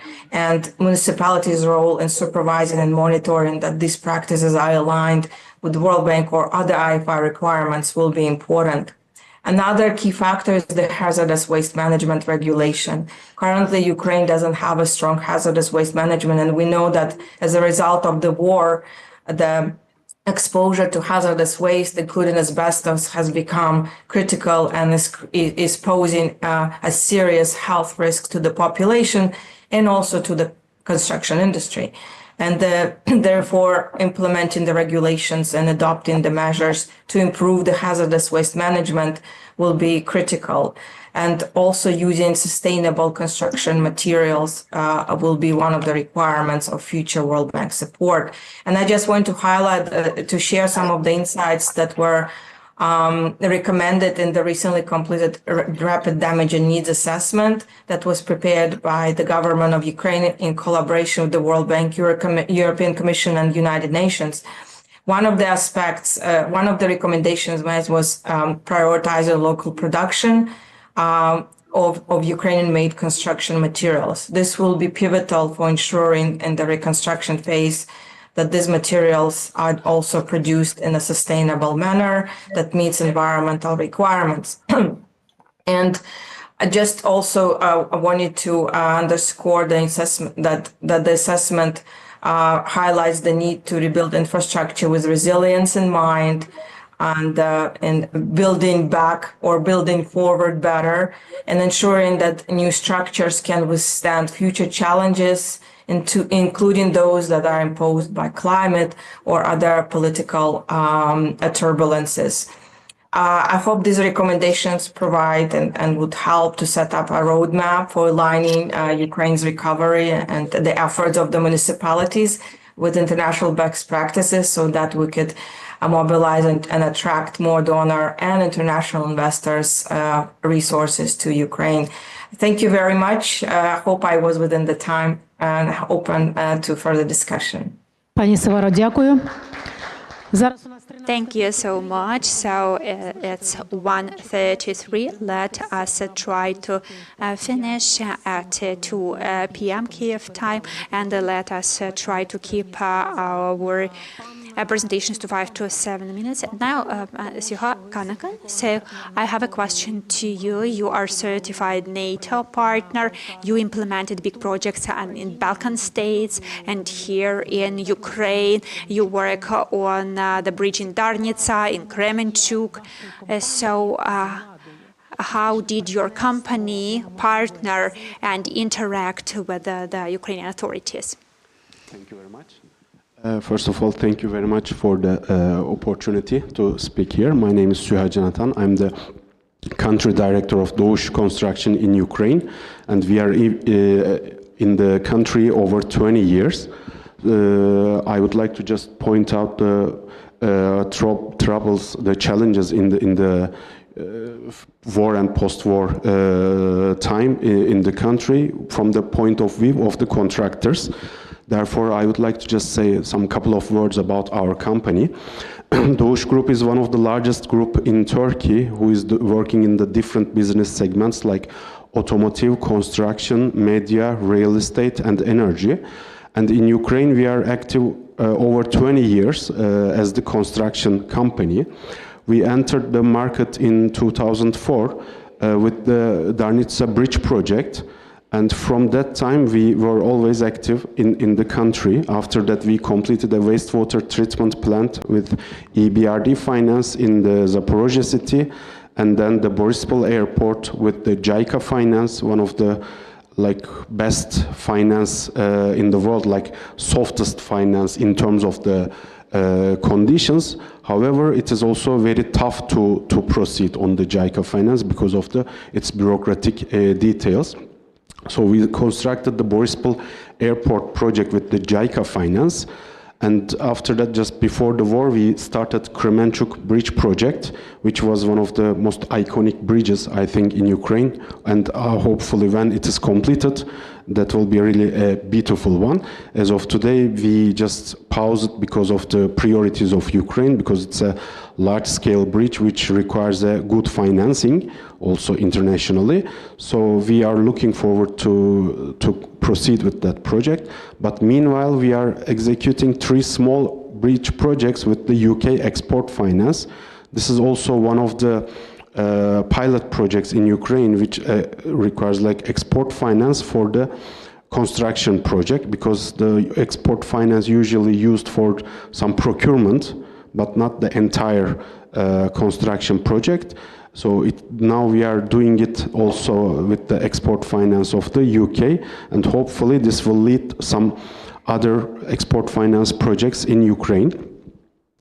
And about the difficulties and the challenges in the construction sector during the war and after the war, I think as of today, one of the biggest challenge is the sourcing, because we also have a lot of trouble with finding staff, especially Ukrainian staff, because of the military issues and other reasons, because the people left. We are just trying to fix this problem with the stuff that we bring from abroad.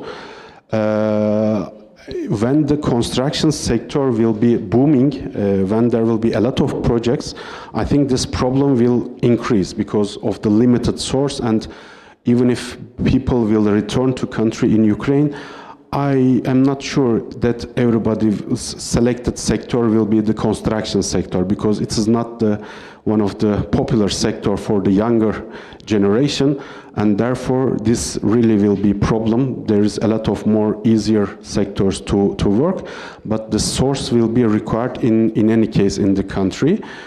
As a Turkish construction company, we are not going to detail of this project because we can bring stuff from Turkey quickly and easily. This is not a big deal for us, but in general, that's going to be a problem because we also cannot use our stuff, Turkish stuff, for everything. For some specific points, the local staff is any case will be required, and this will be one of the really big challenges, because I think when the sector is booming, people will live problems with this, and this may affect the realization of this number of projects which we are as of today discussing. Another challenge will be, of course, the financing, the arrangement of the financing. As of today, I can say there are a lot of countries who are ready to support the Ukraine reconstruction, because we are also, as an international company, we are also always in touch with these countries and their financing institution. It's like, from US, Japan, England, South Korea, all these countries are ready to finance the projects in Ukraine. Also, of course, they wish to adapt their companies or their products in this financing. So on the financing side, I do not see a very big trouble about of sourcing, but about the planning of this finance, yes, there is a lot of issues, because on Ukraine side, the priorities are not selected precisely, and it can change every time. With one ministry, you discuss one project. When you go to another ministry, you understand that this is not the priority. So there is no any good, let's say, combination of these priorities. Of course, the priority of Ukraine as of today is the war. This is also very clear. So the situation is dynamic, and the priorities can change every day. It is also very normal. I just, for example, know that in the first year of the war, the fuel was a big trouble. A lot of people were trying to buy electric cars, etc. But then the second year, the fuel problem was fixed, so electric was the biggest problem. So actually these things changes the priorities very quickly. Therefore, we cannot complain about it. The priority is the war. But in any case, now everybody feels like we are at the last stage of the war. So planning of this bigger projects should start.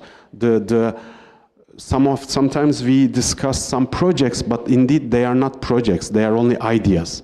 So from idea, we should go to the project, because the projects should be bankable, should be able to finance. But when we go to the financial institutions with the ideas, there is a lot of things to do from idea to project, from environmental issue to other issues. So this is, I think, one of the biggest challenges as of today. The war is, everybody feels like it's coming to an end somehow. Hopefully in a short time, there will be an end of the war, and these big projects, which we speak like billions of dollars, should start. But there requires a good planning on that, and all should be in accordance with every ministries, and also Ministry of Finances. Everything should go in accordance, because I think Ukraine has a big opportunity now, a lot of attention on the country about the financing side. So the country should not miss this opportunity, because this may not stand there forever. I also feel like 2 years ago there was more attention on the financing side, but because of some issues, some countries are less, being attentive. But still, when the war will end, this attention will come back, and we really shouldn't miss this opportunity.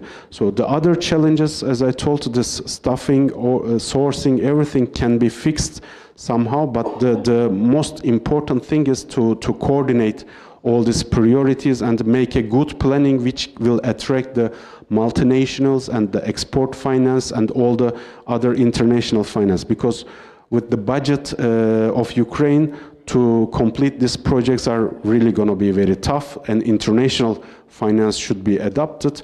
And now there is a good chance to do it. Just the planning and the coordination should be excellent to attract all these billions of dollars. Дякую. Дякую. Thank you very much. Thank you. Online with us we have James Ballingall. James, can you hear us?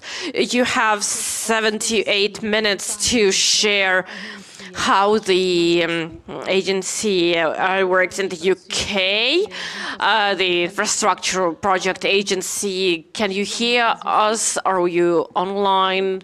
Do we have you with us? I don't think we hear you yet. Okay, I am here now. Good morning, everyone. My name is James Ballingle, and I'm from the Infrastructure and Projects Authority in the UK. Next slide, please. So this morning, I'm going to talk to you about 7 challenges. Of course, Ukraine has many challenges, but these are the biggest one for reconstruction. Next slide, please. First of all, I'd just like to make clear the great support that the UK has been giving and will continue to give to Ukraine. Our Prime Minister, of course, has signed a 100-year partnership with Ukraine, and we've been working already over the last 3 years with the government. The UK work is split into 3 main components. The first one is development of pre-feasibility and feasibility studies and bringing the Ukraine process up to good international practice. The second is digital, and the third is working with the World Bank on setting up a fund for project development.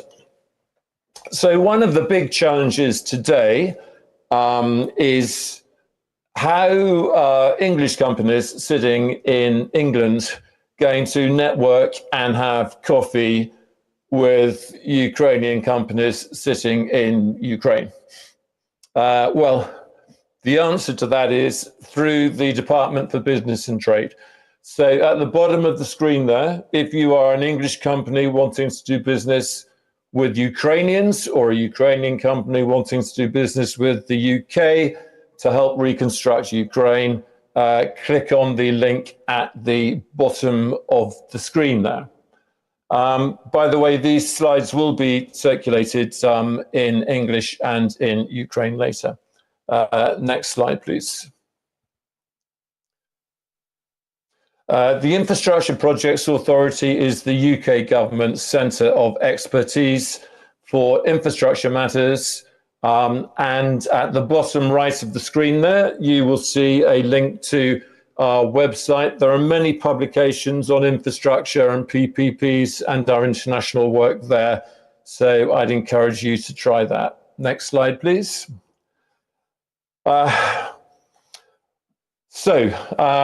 One of the problems is one of timing for UK companies. And I would say that the time is now. We can't wait for sophisticated national infrastructure plans, clear priority pipelines, and the rest to come through. In an ideal world, we could, but projects are going to start pretty soon anyway, we all hope. And we will have to proceed with the information that we do have. There is quite a lot of information that will be published through the DREAM system, a fantastic digital platform that Ukraine has been working on. And in particular, after the law last year requiring the pipeline of 750 national infrastructure projects to be developed and the recent development order, we will have sites, at least of those 750 projects, and that is what UK contractors should look at. We need to gear ourselves up right now. We can't wait. And one of the obvious things to do for a UK company is to build an alliance or a joint venture with a Ukrainian one. So I would encourage both sides to contact each other. Of course, We Build Ukraine is a fantastic trade body and think tank in Ukraine. There are many equivalents in the United Kingdom. We have our Institute for Civil Engineers. We have the British expertise, we have Major Projects Association, a number of others. They would like to coordinate and connect up with you, and you can do that through the embassy. Next slide. Already, Ukraine is doing quite a lot of work on making sure that projects can be grouped into programs, and the new order just published allows that to happen. So UK companies, watch out for those programs on Dreams and don't miss them. Next slide, please. There's a UK national infrastructure strategy which we have, which has many similarities to the approach Ukraine will be taking. One of the particular things is the emphasis on working with networks to make them resilient against hostile action and climate change.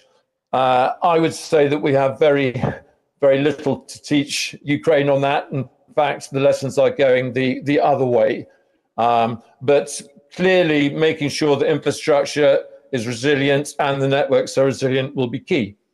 Next slide. So geography is a particularly big challenge, of course. Most of the devastation and rebuild requirements are in the east. And of course, that will mean that private sector money will want to invest in the safer areas of the West. So steps will need to be taken to try and encourage that investment across the country. And there are various things that the Ukraine government might do around tax breaks, other incentives, so as to ensure that the money reaches the areas most in need. Next slide, please. PPP, private finance, is clearly going to be vital for Ukraine, so the government will have to develop ways of encouraging overseas investment. Left to our own devices, the private sector would happily invest just in traditional construction projects. There they have a 2-year risk, and after that, they're home and free. Of course, in Ukraine, PPPs will have to be one of the methods of investing and building. It is not possible to develop $1 trillion of new projects without private finance. So the focus there is going to be not on the construction period, but on the 28-year life that payments are expected. By the way, the United Kingdom has developed quite an interesting model of PPPs, whereby we don't need security over the land, over the assets. What we concentrate on is getting security over the 28-year cash stream that comes through. So that project finance approach is something that we can bring to Ukraine. And of course, what then becomes important is safeguarding that 28-year payment stream. There are things that can be done to support that, viability gap funding, insurance, backstops, deposits, things like that. But the UK is very happy to share all its structuring and PPP experience. Next slide, please. The market and the pipeline. You've got a link there. You can see how the UK set up its pipeline. Obviously, establishing a pipeline will enable the private sector to align itself to the government plans, and the more visibility given to the private sector, the easier it will be for them to align themselves. And by the way, there was one earlier talk about procurement. What I would suggest on procurement is to encourage overseas bidders to form joint ventures and alliances with Ukrainian companies, which I think all sides would want. In your procurement regulations or your procurement competitions, you could put in a requirement that overseas bidders should have a local partner or subcontractor in the supply line. That way, Ukrainian expertise will be brought up to good international standards at the same time as working on actual projects. Next slide, please. One of the things we've been working on is project development and trying to introduce good international practice there. And a lot of work is going on there at the moment with the various project investment management reforms. Next slide, please. Obviously, Ukraine will want to adopt a whole life approach to its infrastructure. So it will be moving away from 2-year construction projects to 30-year PPP projects. There's a publication there which has a lot of useful information on how to roll out this whole life approach. And I'd encourage you to look at it. And finally, next slide. The construction playbook was the UK government's attempt to form a compact with the market. There are lots of new techniques and things in that. I would encourage you to click on the website, and you'll see all the latest innovations we have in modular construction, offsites programming, building information management, digital twins. All that sort of stuff is in there, and the UK bidding community would love to have a close relationship with the Ukrainian government, and the construction playbook gives you some ideas as to doing that. So that's it. Final slide. Thank you very much. I'll leave it there. Дякуємо вам. Thank you. Now I would like to invite Kyrylo Pesenkov. Kyrylo, as a manufacturer of mixtures, I want you to share a bit about the construction materials market, the sustainability of construction. I want you to mention the factory that was opened in Ivano-Frankivsk region in November, if you can make it in time. Hello, I'm Kyirylo Pesenkov. I'm the director of Senben in Ukraine, and we're not a manufacturer just of construction mixtures. We actually manufacture a lot of construction materials. This is a French company. This is one of top 100 construction material manufacturers in the world. We produce heat insulation materials, glass, and so on.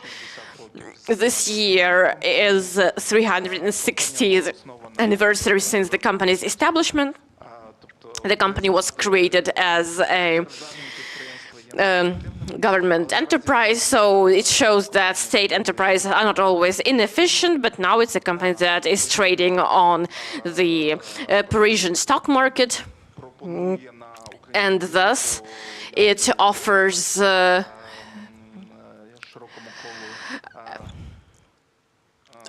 on the Ukrainian market. Yeah, you see our founder, Jean-Baptiste Colbert, the Minister of Finance.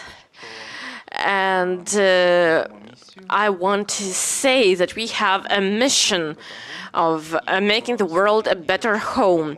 And in our actions, we are largely guided by this mission. Now, as for the market of construction materials, I would say it's not just about today, but also about tomorrow. We have seen entire reconstruction plans about building back better, building back more sustainable. This is a task for us as for manufacturers of construction materials as well. We have an understanding that this recovery will largely take place at the expense of international institutions, particularly international financial institutions. We heard the presentation of the World Bank, whose main requirement, rather one of the main requirements, is alignment with Sustainable Development Goals. And we see the challenges of today that align with challenges in Ukraine and in the world, the lack of resources, including human resources, and climate change. Thus, having this in mind, we are building our strategy about how we are going to propose construction materials to Ukrainian consumers. What we find important is aspects of sustainability. We have declared the goal to become carbon neutral by 2050. And this is quite an ambitious goal for a company that uses fossil fuels in its production processes en masse. So we require annual investments of up to 100 million euros per year to achieve the interim goals in order to eventually accomplish carbon neutrality.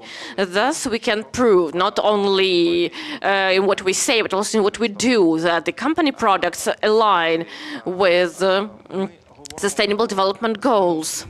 We are also speaking about climate change, not in the context of theoretical scientific hypotheses, but also in the context of what's happening on our markets, the requirements of consumers. You see that our energy consumption peaks are now closer to the summer, when cooling of houses is becoming one of the biggest challenges.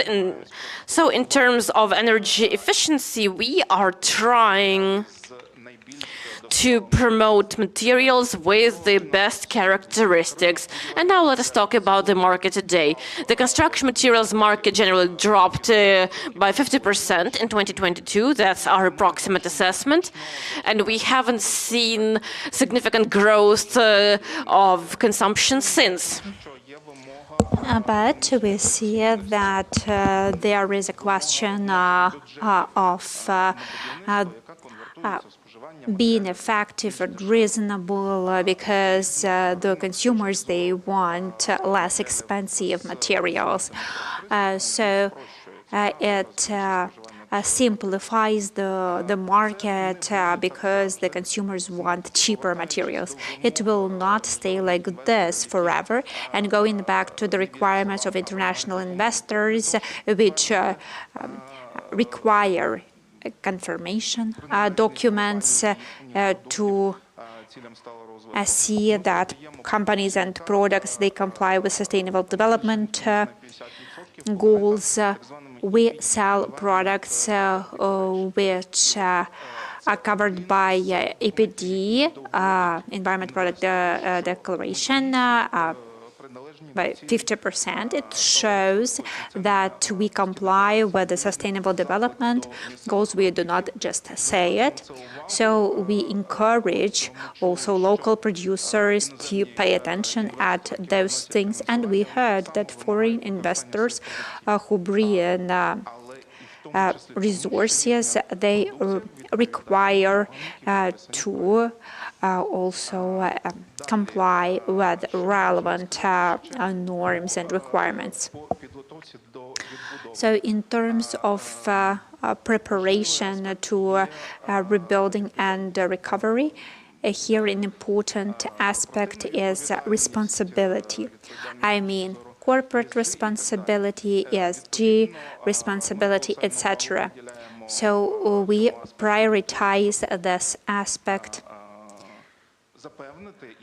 in order to convince the investors using our materials that we meet those standards as well as the SDGs declared by the UN General Assembly, and also which are endorsed by the President of Ukraine. So I would like to talk about the land issue. If the cost of land was the defining factor in order to decide the fate of a business project, I would then say that the feasibility of the project would be questionable. That is not the defining characteristic, at least for us. We hear that there are Western countries where land is provided for free, But if we look at Poland, we see that it is not exactly true. The prices are quite competitive for land, and there is some support in terms of infrastructure. So this would be important for us in terms of energy supply, gas supply, roads. That would be even more important than like ownership or renting land. And also tax privileges would be important. This is what we see in Poland, and this is where Ukraine is not that competitive. So we built the factory quite fast. We cooperated with the local authorities, the central government bodies, and regulatory authorities. But I cannot say that we encountered some major barriers when we wanted to build the factory. So we have our principles. We do not tolerate corruption, so we educate our counterparts, we work with them. So even if there are some requests of some additional illegal benefits, we just do not do that. And 11 million euro, that was the volume of investment, we launched in 2024. The capacity of the factory is 60 million ton of mixes, and that is what we produce in Ukraine. So those are the brands that are presented in Ukraine. Those are not all our brands, but this is what we have in Ukraine.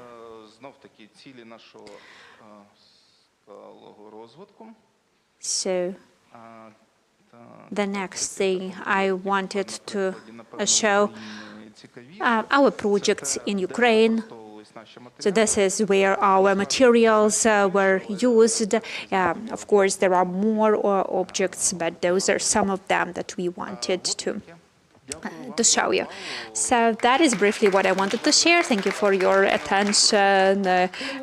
We have the strongest members of the audience. It was really interesting, Kirilla. So you mentioned Poland several times. My next question is to Mykola Bumazhny. So when we talk about Poland in the context of building materials and construction, so Poland modernized thousands of apartment buildings on the way to EU, and we know that 67% of Ukrainian citizens, they are not happy with their housing conditions. They would like their houses modernized. So is it possible in Ukraine? So what can you say about modernization of the areas where we live? My name is Mykola Bumazhny, and I'm the director of the biggest private housing management company. So I want to talk about this sector, and I want to talk about this industry which can help people come back to Ukraine and which can make a contribution to the recovery. So I heard that there is lack of expertise, but in our sphere we have a lot of experts. All old ladies, they know how to make some arrangements in their houses, and when people see someone who comes to do some works around their houses, they always give their advice. So the house management companies are really important, but the way this work is organized now, it's not so well. It is more about obligations of the managing company, but not about cooperation of the managing company and of the owners.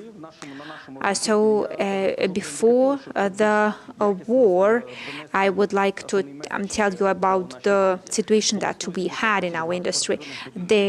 Before the war in Ukraine, there were 180,000 of apartment buildings. We are talking about 1 billion of square meters and 20 million of households. So basically apartments. And about 13 million of these apartments, they are more than a 4 level or 4 storied buildings.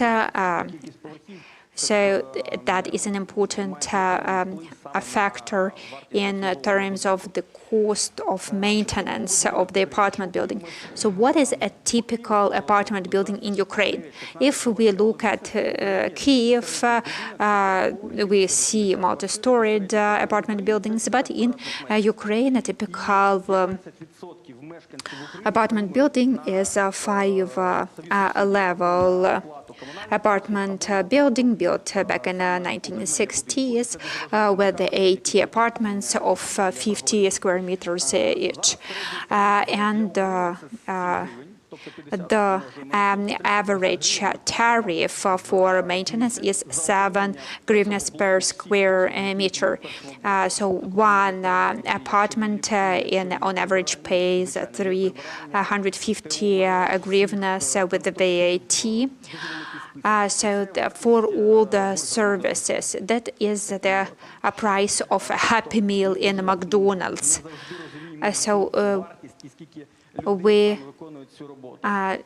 People, they often do not understand how many people are engaged to ensure maintenance of the apartment buildings, but the cost for utilities is 10 times higher, around 3,500 hryvnias.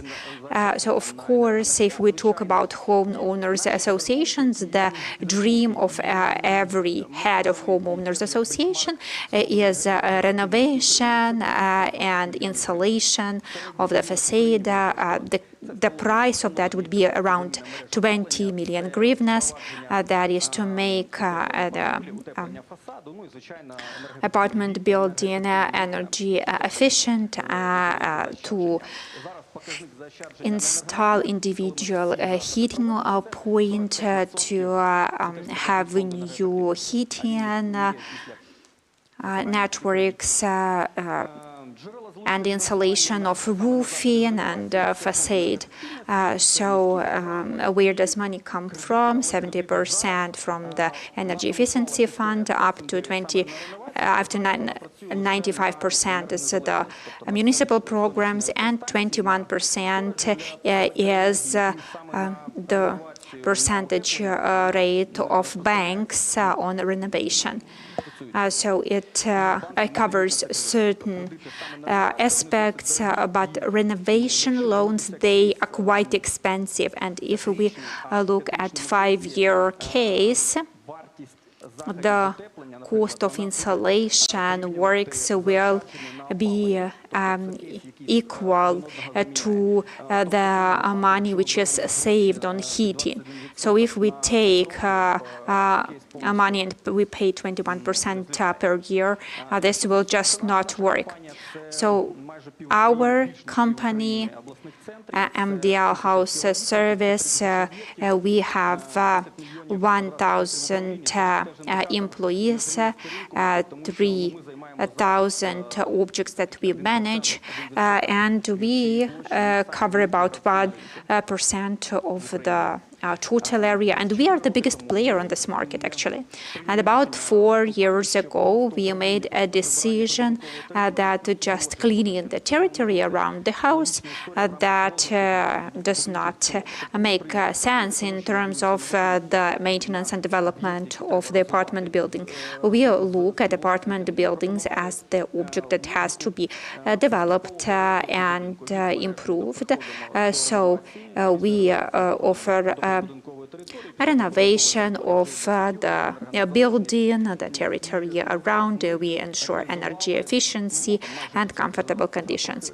So we have implemented around 500 projects, and it sounds quite unique, but we are not talking about mass market situation here. So we need to look for tools to offer some mass market solutions, because now not many tools are available of this kind. So for us as a managing company, so how do we view renovation?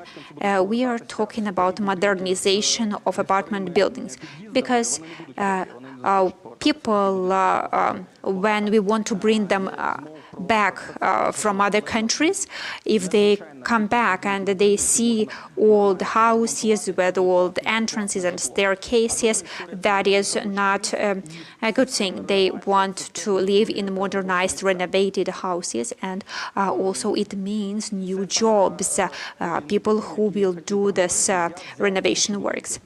So we took 1,000 apartment buildings, so each one is around 80 apartments, around 250,000 people who live there, and that is Lutsk, for example. That is just 0.5% if we take the whole territory of Ukraine. So the cost of the work that we want to do is around 20 billion hryvnias, and the government will get about 8 billion from taxes. There will be savings from subsidies. And we understand that now there is a ban to increase heating costs. So actually the government will have to provide subsidies. So here we can avoid the heating costs and their growth, and the government will not have to provide subsidies if we make apartment buildings energy efficient. So colleagues who produce the necessary materials, it is actually good that we are on the same page with the Boston Consulting Group. So we thought that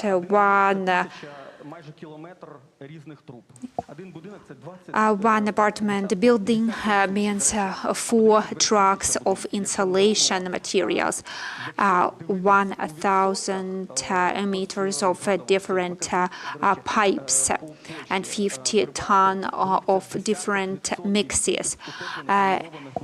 And Poland and Baltic states, they modernized all buildings quite a lot. It is a huge market in terms of the works performed, in terms of additional jobs, additional taxes that are paid to the budget.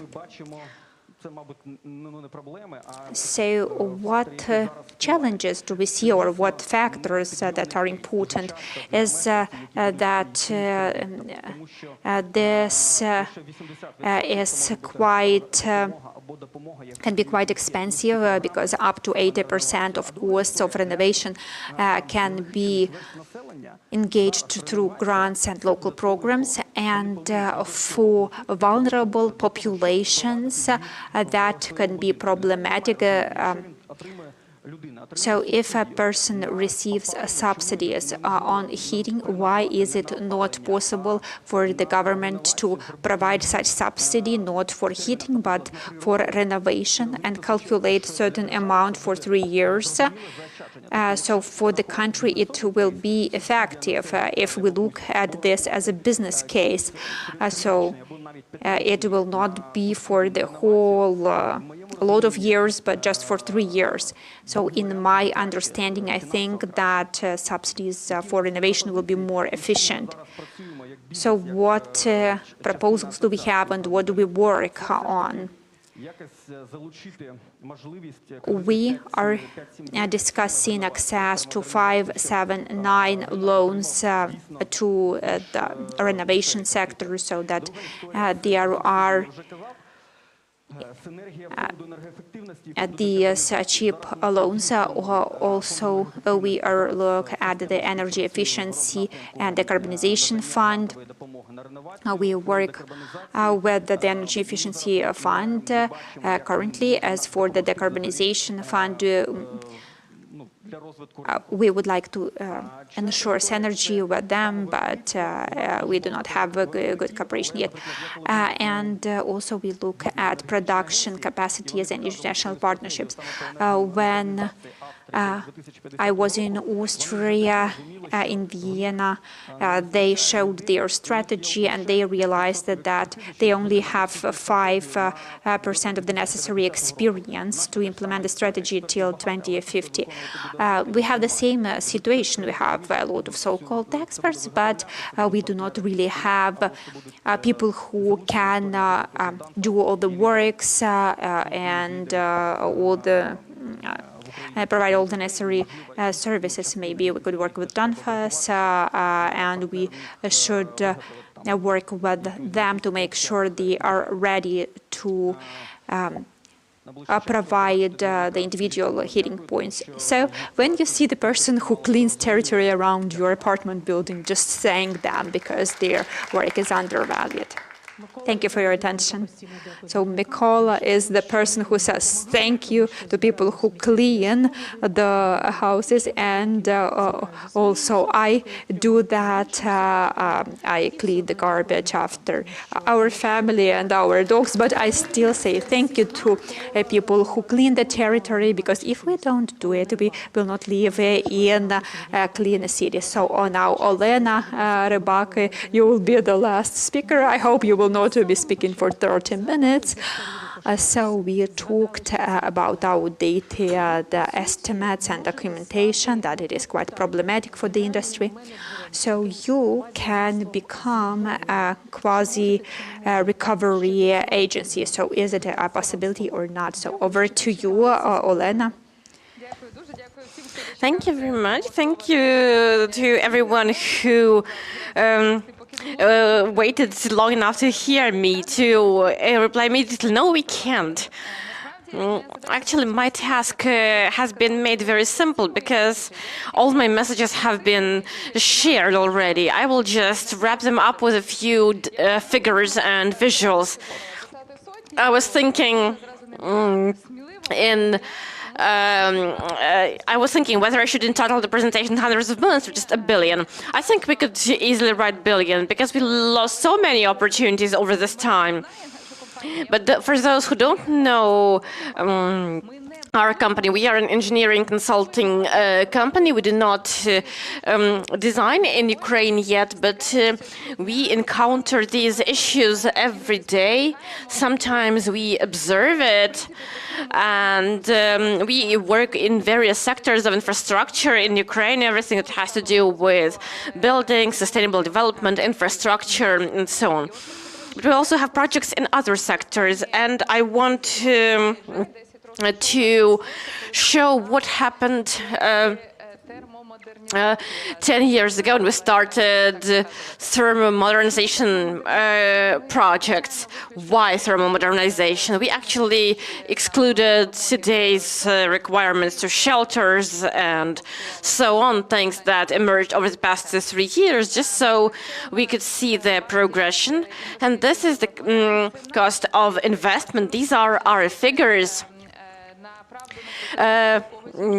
I am not saying that I am completely correct.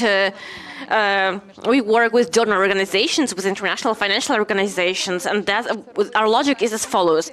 When we were starting to do this in 2016, in 2016, 17, 18, we understood the dynamics.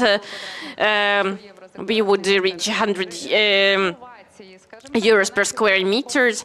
Renovation was not a complete thermal renovation. It was very popular to do cherry picking, like do something that would bring the fastest return on investment. And good donors actually refused it very quickly, and we moved on to full reconstruction. And today, if we eliminate shelters and so on, we are reaching a very catastrophic dynamic. What does the second image mean? That all cities that signed loan agreements for 5 or 10 million euros, we calculated 5 million here,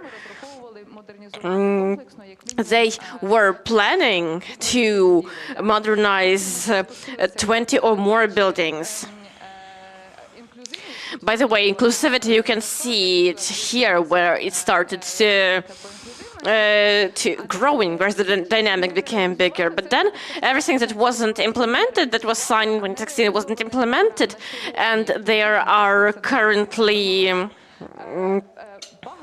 many programs that were not implemented under those signed agreements, and they are wrapping up those programs. But today, for that same money, they can renovate 5 buildings. I cannot even say it's a catastrophe. It's more than that, because it's a lot of lost opportunities. Now, a fresh case, 2024, we are starting a program, several typical projects in different cities, new construction. We have a lot of things, structural construction, all these inner repair works, housing for IDPs, modeling, landscaping, new construction, new builds. We are starting work in several cities at the same time, and in one city it's easier because it's faster to resolve issues with land, with some practical issues, and we go to a tender. Think about 130 euros per square meter. Don't compare it to standards of the Ministry of Regions. We have furniture, kitchens, and so on. And still, another city that took longer time. We have a tender with them 6-7 months later, and we no longer hit that range because we have several buildings. We have an increase in 6 or 7 months. The market jumps 20% up. That's just last year. Our contractors are not queuing for international funding projects. While they are calculating those standards that we are implementing, they are looking at their risks, and there are a lot of risks there, bureaucracy, materials, and so on. While they are waiting to make us an offer before they buy some of these materials, some will be missing, and before they buy it, 5 to 15 months can take place depending on what materials they are. What contractors, when they start taking part in a tender, I mean international tenders, how should they be able to calculate all of this, understanding that every change of material, every change of a certain solution will take weeks, if not months, of agreements.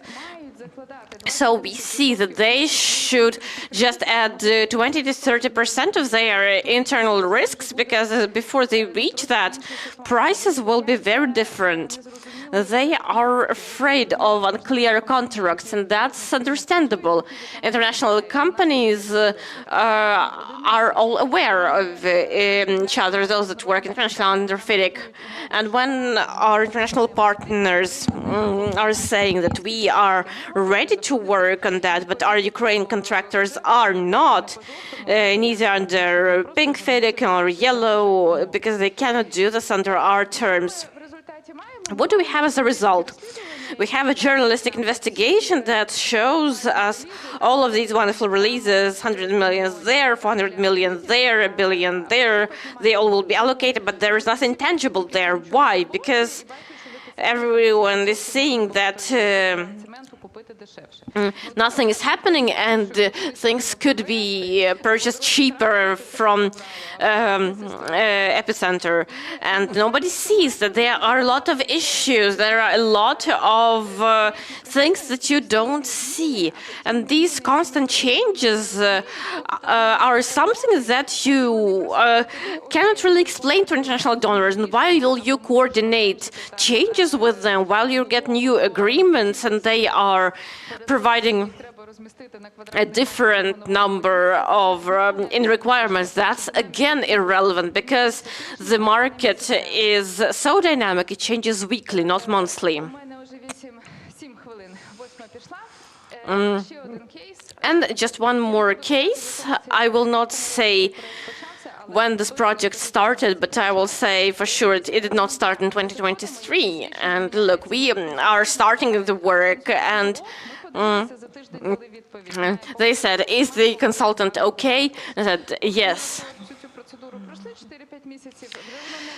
Then 4 or 5 months later, it's again irrelevant, and the budget is again not functional. So when 11, 12 months pass, our absolute record is 12 months in reconstruction of kindergarten with international financing. If you can show me a faster case, show it to me, because we could never do it faster.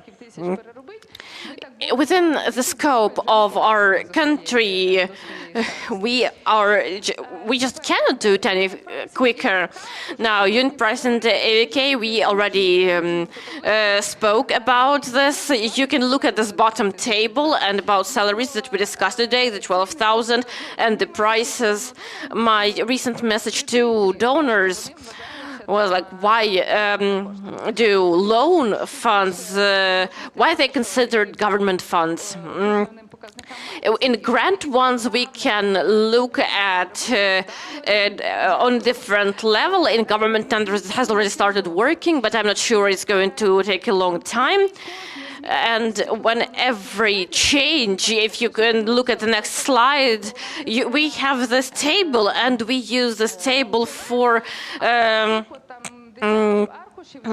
all UPVs, and this line is AVK, and this is all lies, because it's just not in line with any reality. This is what our agencies require, so that they can check every figure and say either you made too much money or too little money. So yeah, it's not going to work that way, and every change like that is weeks or months of change. And when you set up new construction, there are millions of such issues, and all of such questions take weeks or months to coordinate. And one last thing, why is Prozor not going to work under current conditions? When I am inspired once per half a year, once a year, I play the Prozor game, as I call it. I looked at it the past 2 months. I'm sorry that I'm calling it that way, but that's a catastrophe. Here are a few suggestions from Prozor. Schools with some additional constructions or shelters and so on, and one completely unknown object of national significance. Look at this. We look at the tender, and we look at the final auction price. Wonderful. You can save from 40 to 83% of expected value. That's wonderful for the government, absolutely. But then we go to euro, and that includes VAT. I'm sorry, I wrote excluding, but that's actually including. Each of these tenders requires 2 to 4 technical experts who are going to work at least 2 full-time. That's the figure with VAT.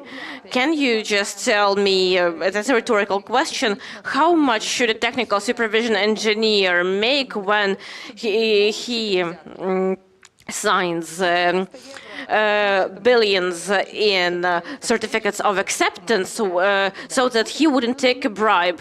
Of course, absolutely. That's definitely not 400 like it says here. And with higher numbers, we have international funding there, and that's a subject that we have been discussing for the past few years. We are expecting the donors to be using the Prozor system. This is where the international money actually goes, and it is not going to work that way. So that's also something that we discussed. So thank you very much. I just briefly touched the tip of the iceberg, but I want us to keep in mind these figures. At every stage of these projects, we need to be aware where we can reduce it, because we cannot rebuild in our lifetime if we keep doing that. Thank you, but yeah, let's not take a seat. Let's all stand up for a joint picture. Thank you to all of you who stayed here, who was with us, and see you in about a month. Have a good day.